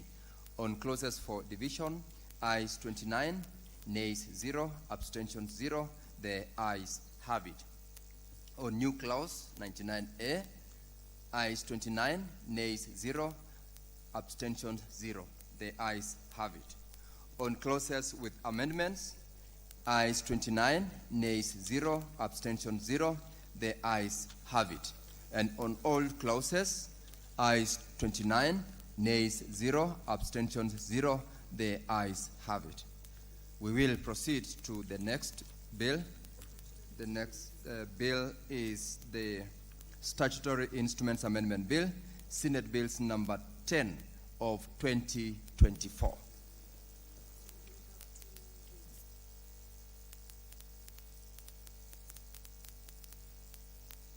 Honorable Senators, in this particular bill, we only have got two clauses and two divisions, sorry. And I will proceed to put the question that clause 2 be amended as proposed. I put the question that clause 2 be amended as proposed. Honorable members, please proceed to vote.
Senator John Medhu approach the chair to be assisted to vote.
We will proceed to the next division, that is on all clauses, and I will put the question that clause 2 as amended, the title, and clause 1 be part of the bill. I put the question that clause 2 as amended, the title, and clause 1 be part of the bill. Honorable Senators, proceed to vote.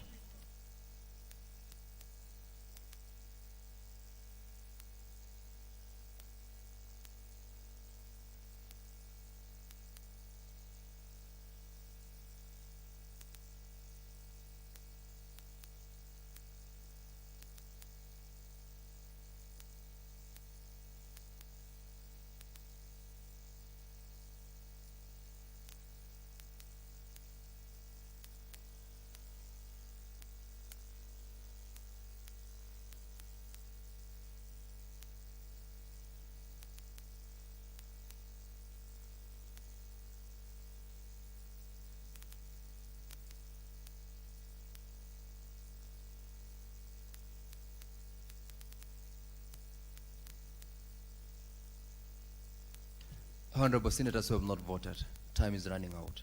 There are 3 of the members who are yet to vote.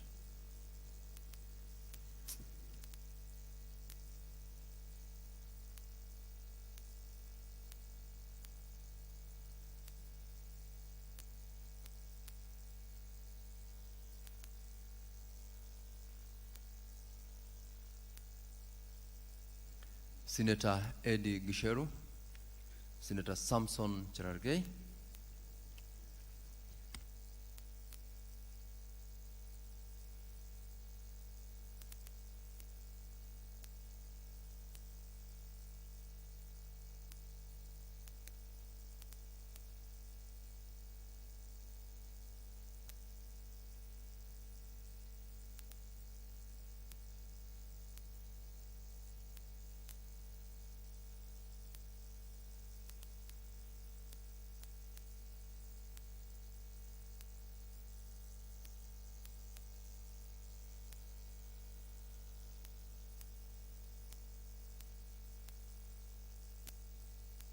Senator Cherargei, please approach the chair.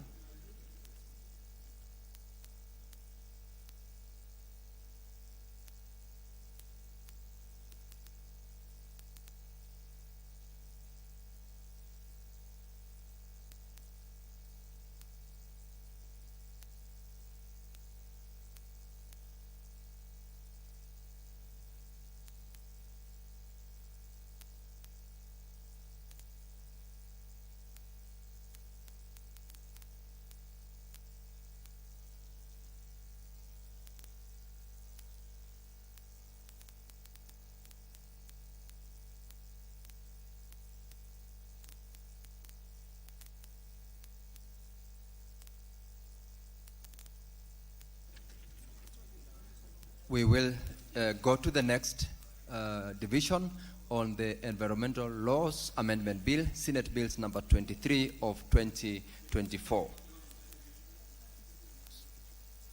Senate Bill number 23 of 2024. In this division, we have got two divisions. I will proceed to call out the first one, clauses with amendments. I put the question that clause 3 and the title be amended as proposed. I put the question that clause 3 and the title be amended as proposed. Honorable senators, please proceed to vote.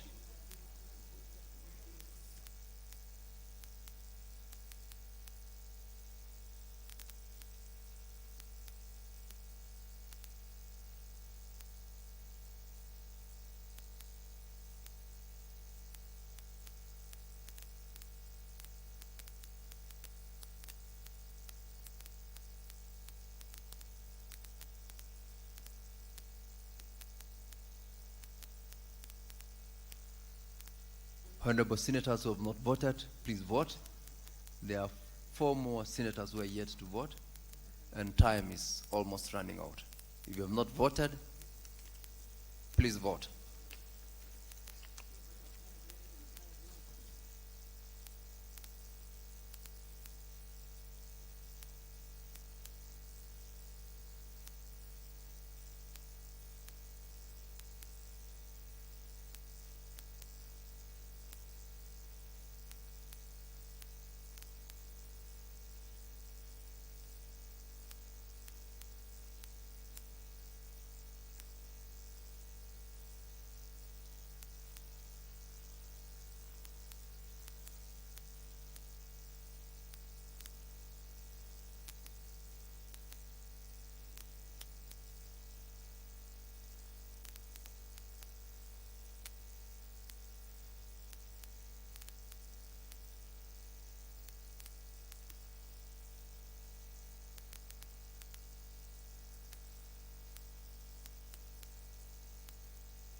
Honorable Senators, we will proceed to the next.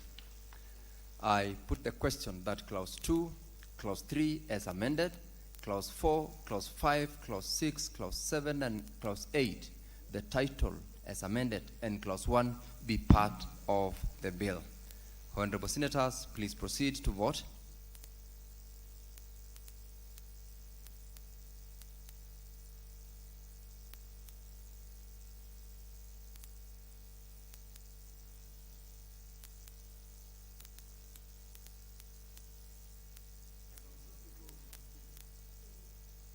Yes, honorable members, you just posting the question.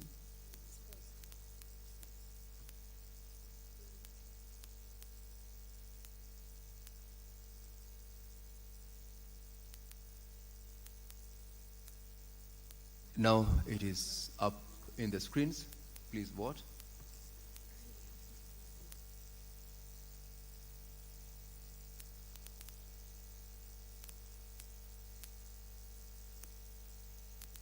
Honorable members who are yet to vote, please vote. Time is running out.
Honorable Senators, these are the results of the division on the Statutory Instruments Amendment Bill, Senate Bills number 10 of 2024.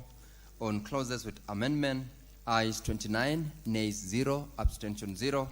The ayes have it. And on all clauses, the results of the division, ayes 29, nays 0, abstention 0. The ayes have it.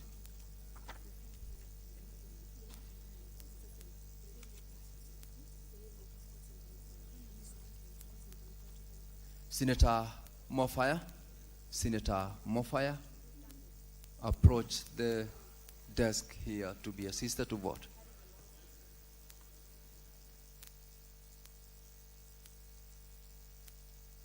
Senator Mofire.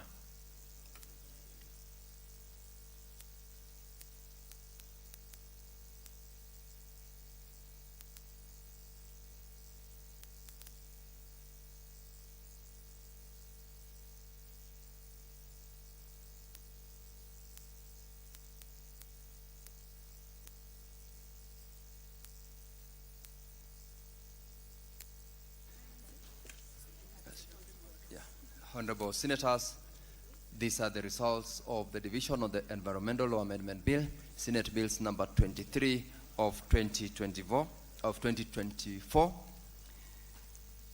On clauses with amendments, ayes 29, nays 0, abstention 0.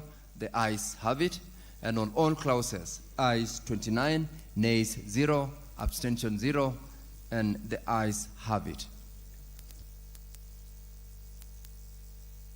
Next bill, Honorable Senators, we are dealing with is the Sports Amendment Bill, number 2, Bill 2024, Senate Bills number 45 of 2024.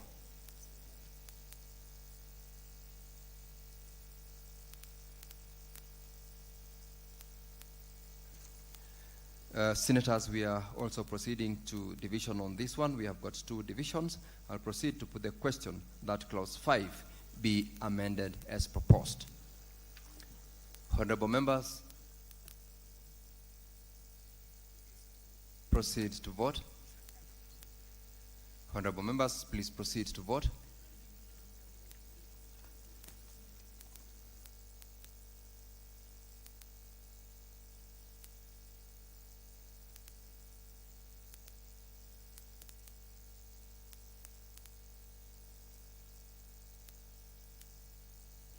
Honorable members who have not voted, please proceed to vote.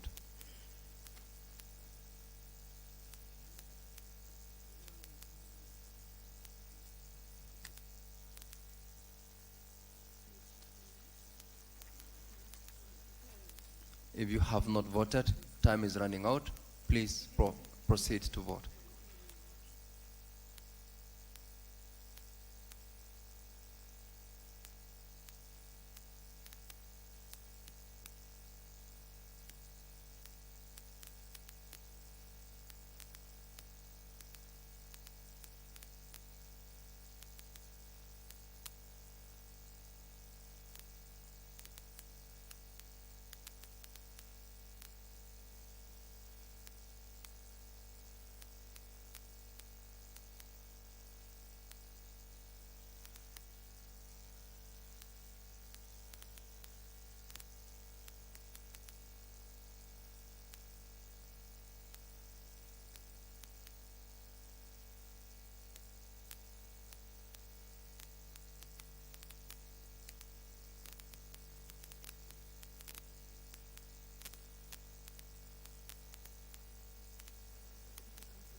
We will proceed to the next vote on all clauses.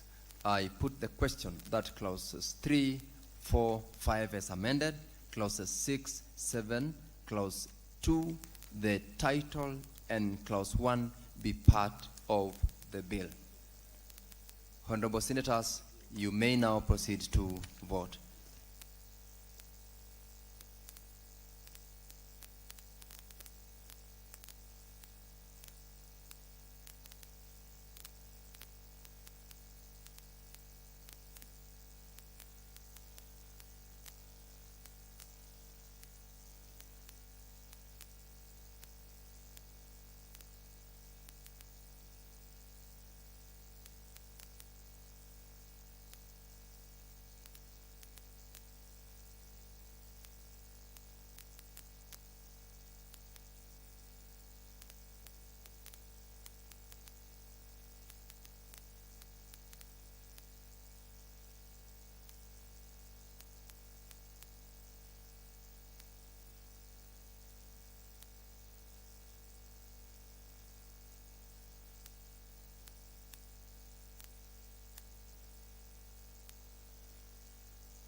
Honorable Senators, these are the results of division on the Sports Amendment number 2, Bill 2024, Senate Bills number 45 of 2024. On clauses with amendments, the ayes 28, nays 0, abstention 0. The ayes have it. And on all clauses, ayes 28, nays 0, abstention 0. The ayes have it.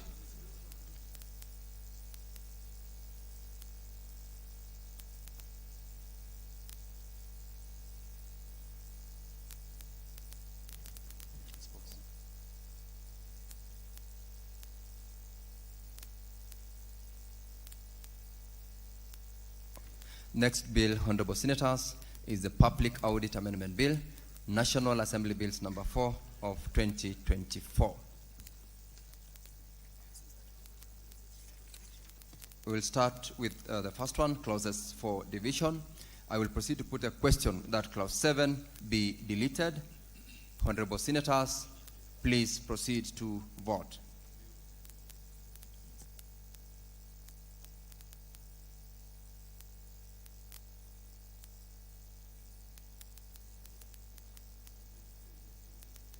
Honorable Senators, please cast your vote. Time is running out and a good number of members have not voted.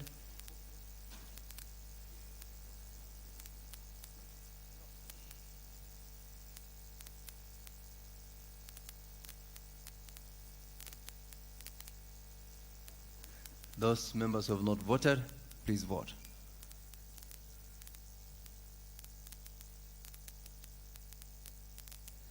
We still have got 4 members who are yet to vote.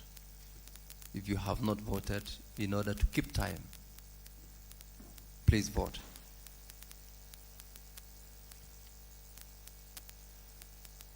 Two more members are yet to vote.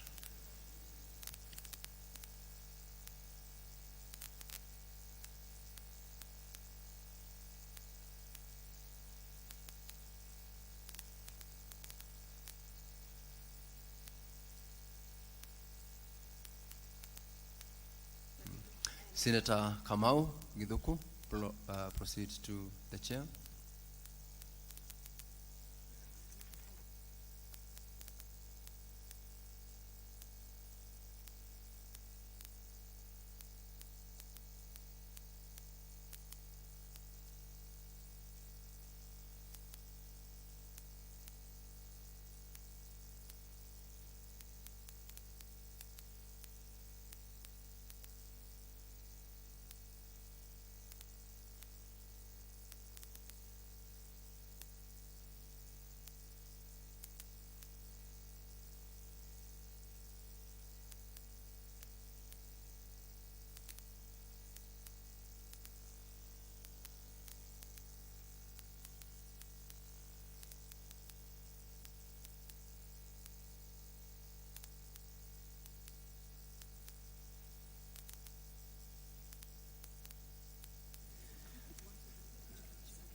Honorable Senators, we are proceeding to the next vote on new clauses. I will proceed to put the question that new clause 40A be now read a second time. Honorable members, please proceed to vote.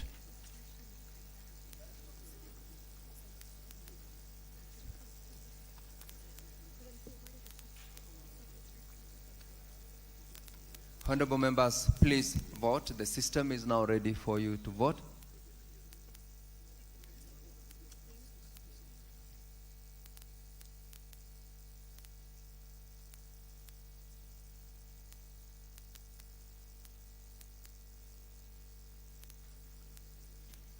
Honorable members, you're not voting, and time is running out.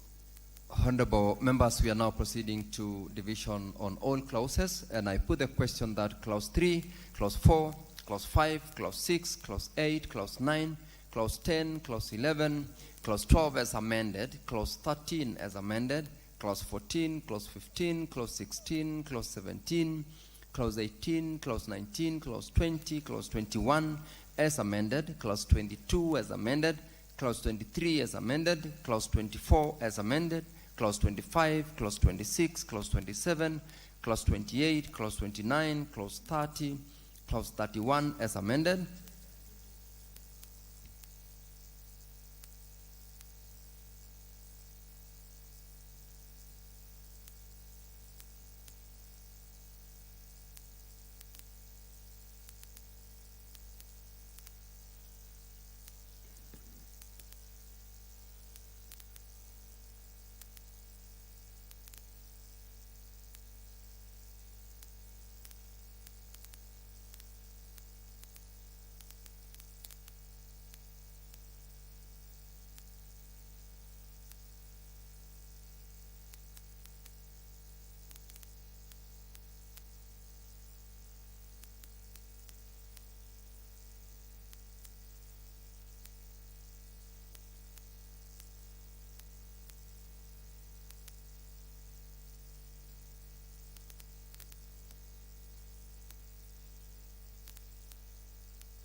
Honorable Senators, I will go back to new clauses. I will recheck and I'll put the question that new clause 40A be now read a second time.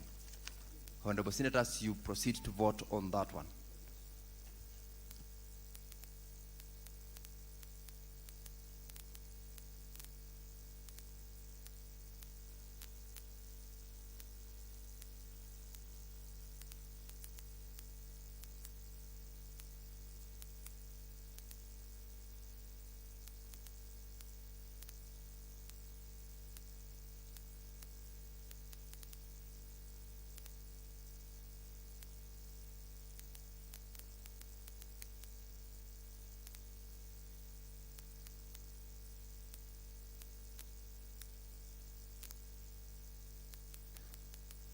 Honorable Senators, there are 4 members who are yet to vote.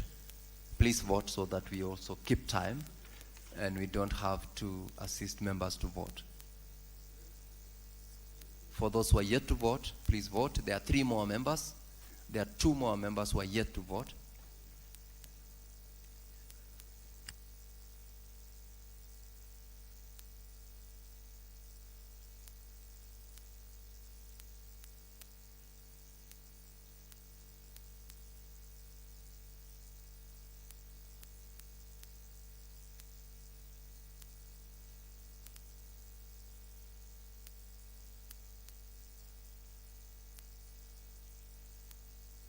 Senator Haji, please approach the chair.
Senator Samson Cherargei, please approach the chair as well.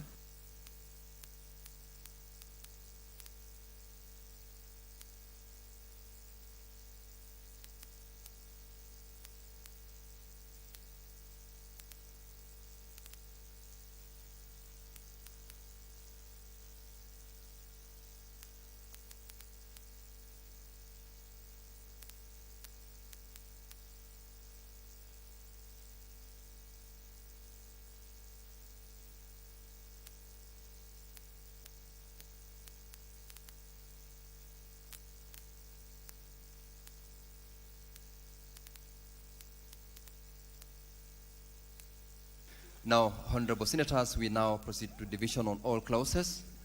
I will put the question that clause 3, clause 4, clause 5, clause 6, clause 8, clause 9, clause 10, clause 11, clause 12 as amended, clause 13 as amended, clause 14, clause 15, clause 16, clause 17, clause 18, clause 19, clause 20, clause 21 as amended, clause 22 as amended, clause 23 as amended, clause 24 as amended, clause 25, clause 26, clause 27, clause 28, clause 29, clause 30, clause 31 as amended, clause 32 as amended, clause 33, clause 34, clause 35, clause 36, clause 37, clause 38, clause 39, clause 40, clause 41, clause 42, clause 43, clause 44, clause 45, clause 46, clause 47, clause 48, clause 49, clause 50, clause 51, clause 52, new clause 40A, clause 2, the title, and clause 1 be part of the bill. Honorable Senators, you may proceed to vote.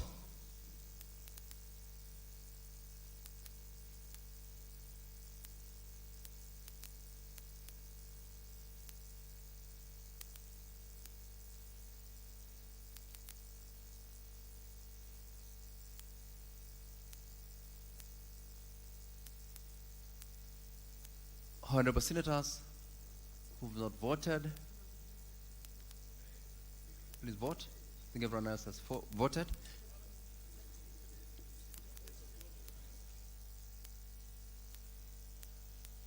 Honorable Senators, exercise a little bit patient. We only have got 2 more to go. We shall be done in a few minutes.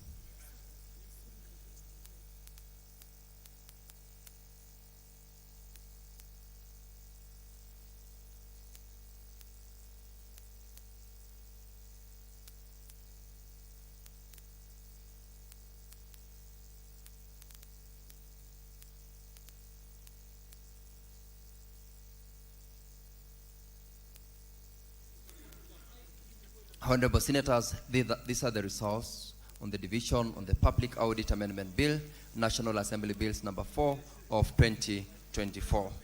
On clause for deletion, ayes 28, nays 0, abstention 0. The ayes have it. On new clause, ayes 29, nays 0, abstention 0. The ayes have it.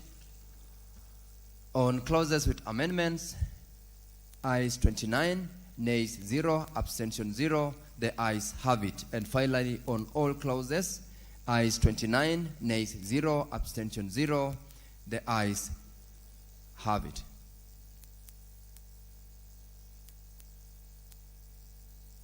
Honorable Senators, we are proceeding to the next bill, the County Hall of Fame Bill, Senate Bills number 18 of 2023. This one, Honorable Senators, has got only 1 division, and I'll proceed to put the question that clause 3, clause 4, clause 5, clause 6, clause 7, clause 8, clause 9, clause 10, clause 11, clause 12, clause 13, clause 14, clause 15, clause 16, clause 17, clause 18, clause 19, clause 20, clause 21, clause 22, the title, and clause 1 be part, clause 2, the title, and clause 1 be part of the bill. Honorable Senators, you may now proceed to vote.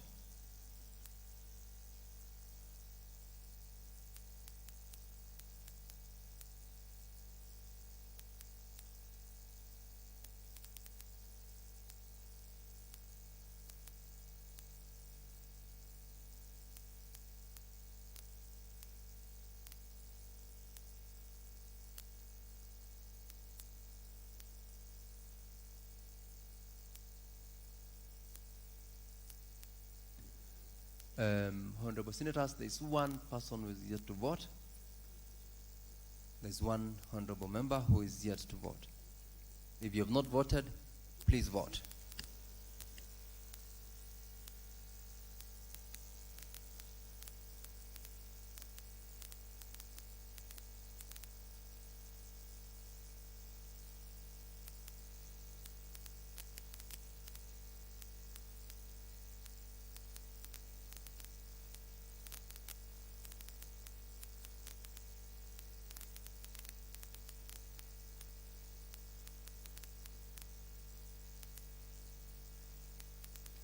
Senator John Maruma, please approach the chair.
Honorable members, these are the results on the division on the County Hall of Fame Bill, Senate Bills number 18 of 2023 on all clauses. Ayes 29, nays 0, abstention 0.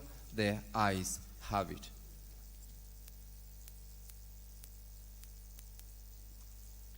Honorable Senators, this is the last bill, the County Oversight and Accountability Bill, Senate Bills number 3 of 2024. It's got only one division. I will proceed to put the question. I put the question that clause 3, clause 4, clause 5, clause 6, clause 7, clause 8, clause 9, clause 10, clause 11, clause 12, clause 13, clause 14, clause 15, clause 16, clause 17, clause 18, clause 19, clause 20, clause 21, clause 20, clause 2, the title, and clause 1 be part of the bill.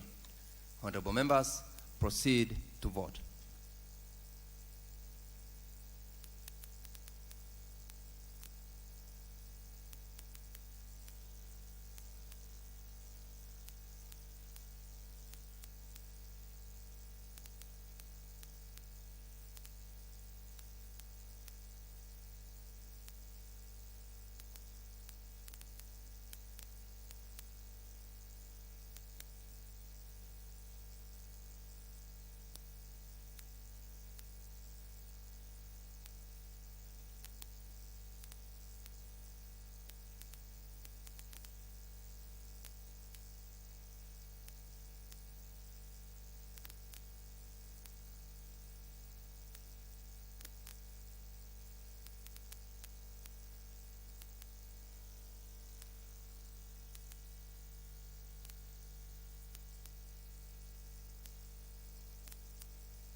Honorable Senators, these are the results on the division on the County Oversight and Accountability Bill 2024 on all clauses.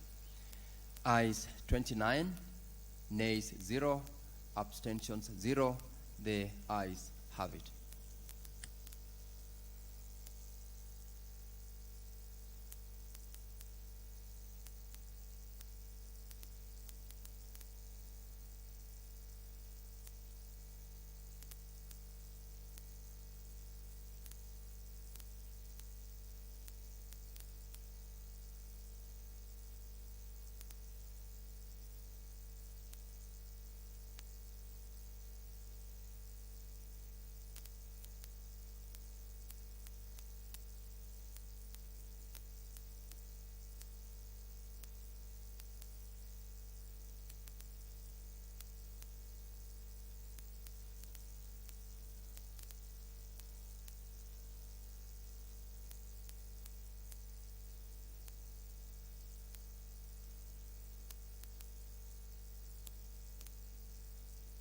Honorable members, we are now proceeding to do reporting on the divisions which we have just done, and we will start to report on the progress on the Heritage and Misham Bill, Senate Bills number 8 of 2023. I'll call upon the mover to move.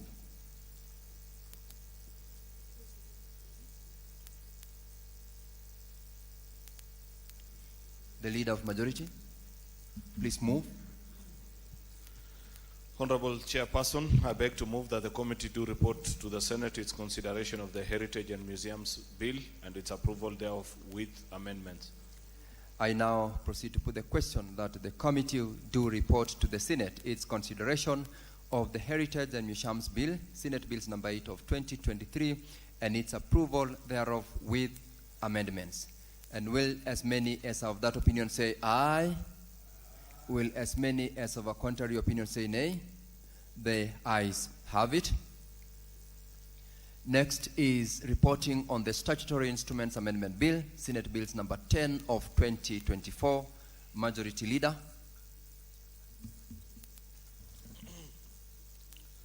Honorable Chairperson, I beg to move that the committee do report to the Senate its consideration of the Statutory Instruments Amendment Bill, Senate Bill number 10 of 2024, and its approval thereof with amendments. I now put the question that the committee do report to the Senate its consideration of the Statutory Instruments Amendment Bill, Senate Bills number 10 of 2024, and its approval thereof with amendments. Honorable Senators, will as many as of that opinion say aye? Will as many as of a contrary opinion say nay? The ayes have it.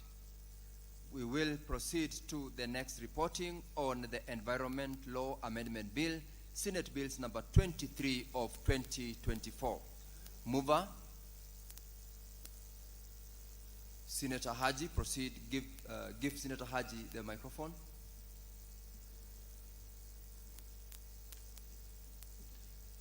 Senator, your mic is on.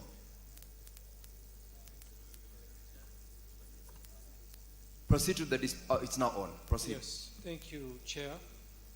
Honorable Chairperson, I beg to move that the committee do report to the Senate its consideration of the Environment Laws Amendment Bill, Senate Bills number 23 of 2024, and its approval thereof with amendments.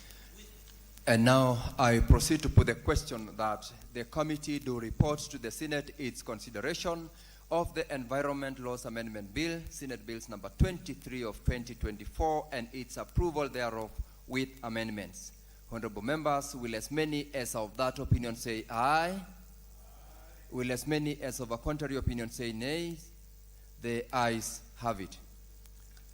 We will proceed to the next reporting on the Sports Amendment number 2 Bill, Senate Bills number 45 of 2025. And I'll call upon the mover to move. Honorable Chairperson, I beg to move that the committee do report to the Senate its consideration of the Sports Amendment Bill, Senate Bill number 45 of 2024, and its approval thereof with amendments. And I proceed to put the question that the committee do report to the Senate its consideration of the Sports Amendment number 2 Bill, Senate Bills number 45 of 2024, and its approval thereof with amendments. Honorable members, will as many as of that opinion say aye? Will as many as of a contrary opinion say nay? The ayes have it. We will proceed to report on the progress on the Public Audit Amendment Bill, National Assembly Bills number 4 of 2024, and I call upon the chairperson to move. The mover, please, Leader of Majority, proceed to move. Honorable Chairperson, I beg to move that the committee do report to the Senate its consideration of the Public Audit Amendment Bill, National Assembly Bill number 4 of 2024, and its approval thereof with amendments. I now put the question that the committee do report to the Senate its consideration of the Public Audit Amendment Bill, National Assembly Bills number 4 of 2024, and its approval thereof with amendments. Honorable members, will as many as of that opinion say aye? Will as many as of a contrary opinion say nay? The ayes have it. Next is the reporting on the County Hall of Fame Bill, Senate Bills number 18 of 2023, and I'll call upon the mover to move. Honorable Chairperson, I beg to move that the committee do report to the Senate its consideration of the County Hall of Fame Bill, Senate Bill number 18 of 2023, and its approval thereof without amendments. Honorable members, I now proceed to put the question that the committee do report to the Senate its consideration of the County Hall of Fame Bill, Senate Bills number 18 of 2023, and its approval thereof without amendments. Will as many as of that opinion say aye? Will as many as of a contrary opinion say nay? The ayes have it. We will proceed to report on the County Oversight and Accountability Bill, Senate Bills number 3 of 2024, and I'll call upon the mover to move. Senator Olekina.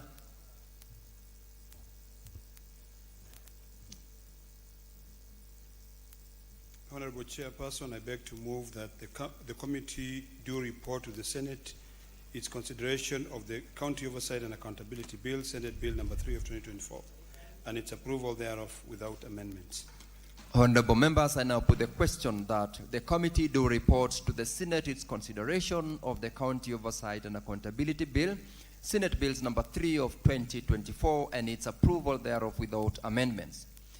Honorable members, will as many as of that opinion say aye? Will as many as of a contrary opinion say nay? The ayes have it. Honorable Senators, Mr. Speaker.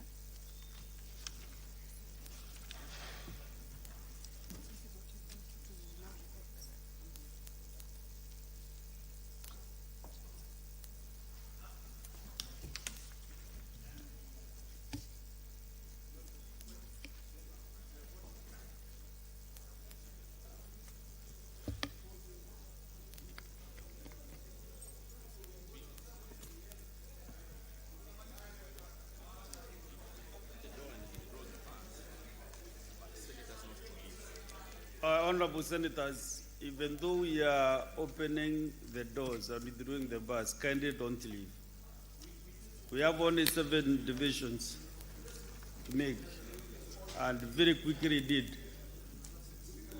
So, sorry, yes, Senator Indy? May you just do them all together?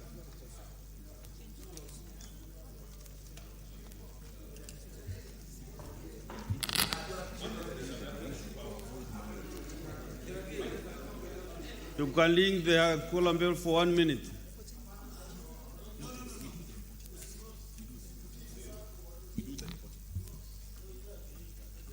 Okay. Let's go ahead with the reporting, Chair. We start with the Heritage and Museums Bill, Senate Bills number 8 of 2023. Mr. Speaker, Honorable Speaker, I beg to report that the Committee of the Whole has considered the Heritage and Museums Bill, Senate Bills number 8 of 2023, and its approval thereof with amendments.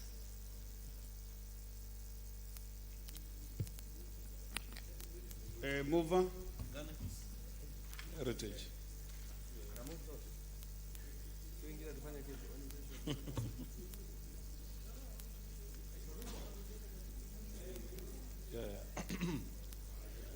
Honorable Speaker, I beg to move that the House do agree with the committee in the said report. I request Senator Ledamo Lekina to second. Senator Ledamo. Honourable Senators. I second. Senator Chelegei. I propose the question that the House do agree with the committee in the said report. I put the question that the House do agree with the committee in the same report. As many as of the similar opinion say aye, as those of the contrary opinion say nay. The ayes have it. Mover. Honorable Speaker, I beg to move that the Heritage and Museums Bill, Senate Bill number 8 of 2023, be now read a third time. I request Senator Ledamo to second. Senator Ledamo. Mr. Speaker, I second. Honorable Senators, I propose the question that the Heritage and Museums Bill, Senate Bills number 8 of 2023, be now read at that time. Under Senator Chelegei, you are being misled by my colleague Senator Hillary. Honorable Senators, I put the question that the Heritage and Museums Bill, Senate Bills number 8 of 2023, be now read at that time.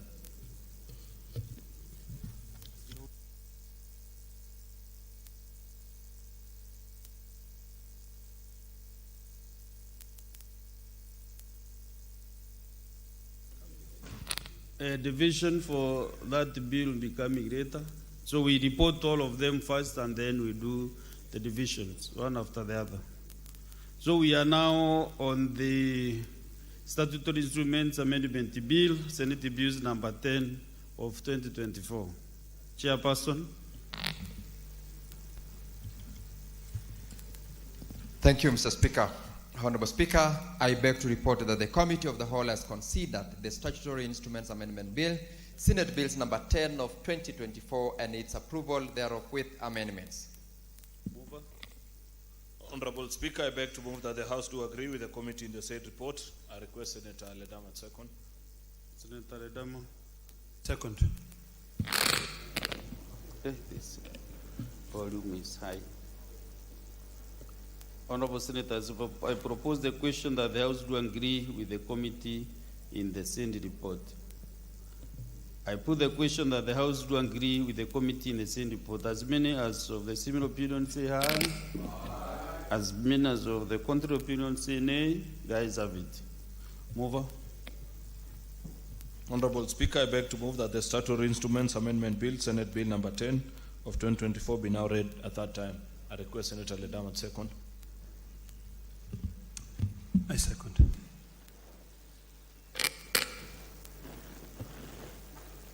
Honorable Senators, I now propose the question that the Statutory Instruments Amendment Bill, Senate Bills number 10 of 2024, be now read at that time. I put the question that the Statutory Instruments Amendment Bill, Senate Bills number 10 of 2024, be read at that time. Division later. We now go to the reporting on the Environmental Amendment Bill, Senate Bills number 23 of 2024. Chairperson. Honorable Speaker, I beg to report that the Committee of the Whole has considered the Environment Laws Amendment Bill, Senate Bills number 23 of 2024, and its approval thereof with amendments. Mover.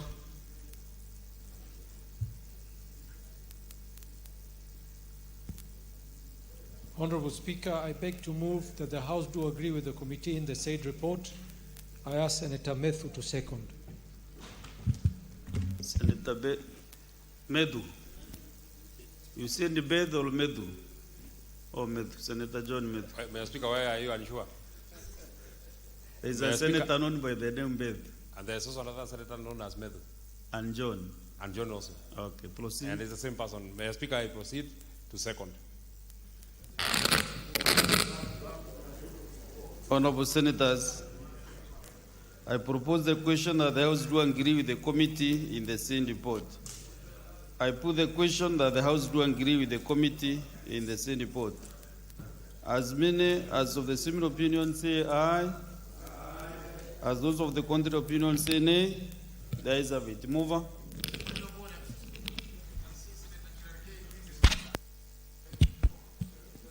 Senator Faki. Honorable Speaker, I see my colleague, Senator Cherargei, busy conversing with Senator Chute while the Speaker is on his feet making directions. Actually, I have mentioned his name 4 times this afternoon. So I give you the first question, Senator Cherargei.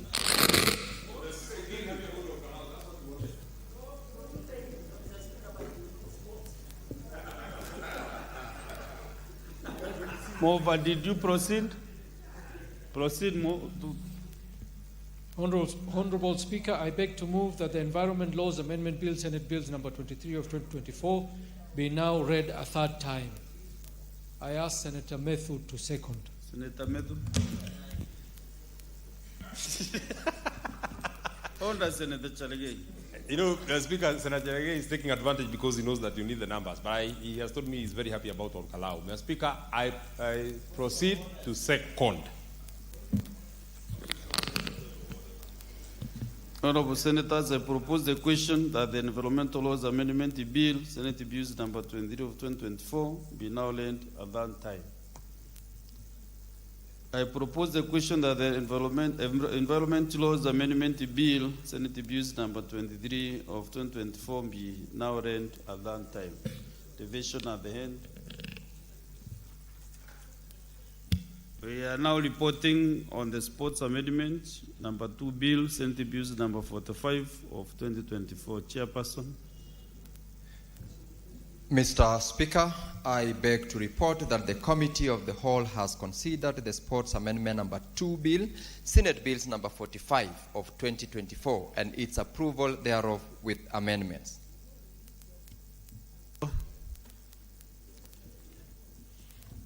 Honorable Speaker, I beg to move that the House do agree with the committee in the said report. I request Senator Ledama to second. Dama. Mr. Speaker, I second. Honorable Senators, I propose the question that the House do agree with the committee in the same report. I put the question that the House do agree with the committee in the same report. Mover. Honorable Speaker, I beg to move that the Sports Amendment Bill. Sorry, I did not put the question. Let me first put the question. As many as of those the similar opinion say aye. As those of the contrary opinion say nay. The ayes have it.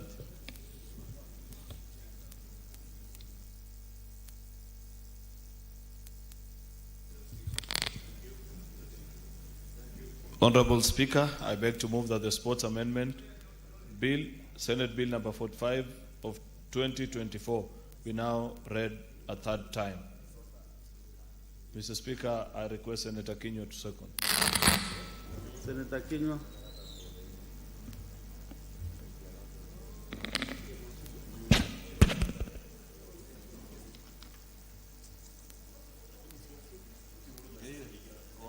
Mr. Speaker, I second.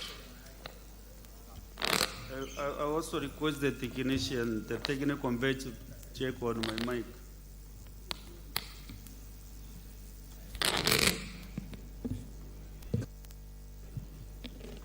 Honorable Senators, I propose the question that the Sports Amendment number 2 Bill, Senate Bills number 45 of 2024, be now read at that time. I put the question that the Sports Amendment number 2 Bill, Senate Bills number 45 of 2024, be now read at that time. Division at the end.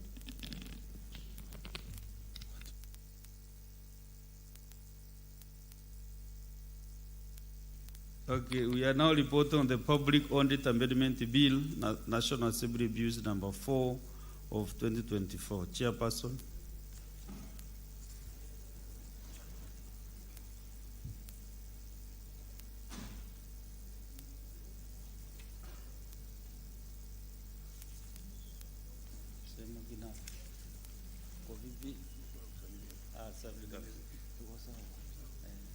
Masemeji wapo hapo wazima.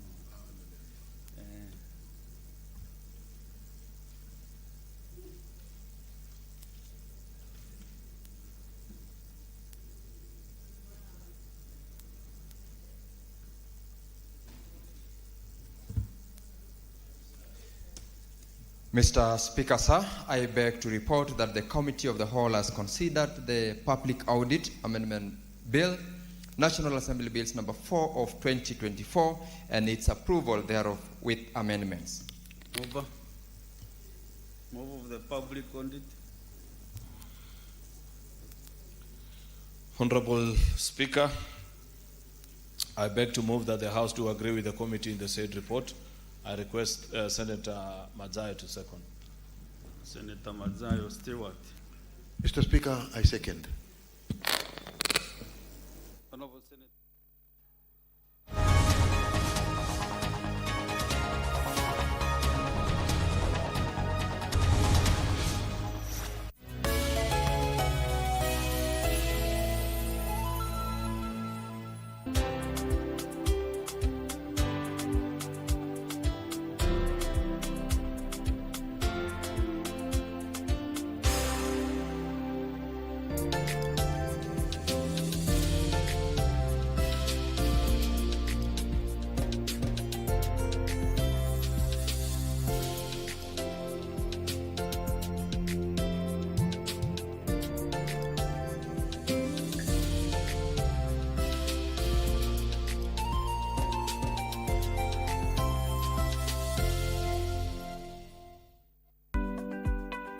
Life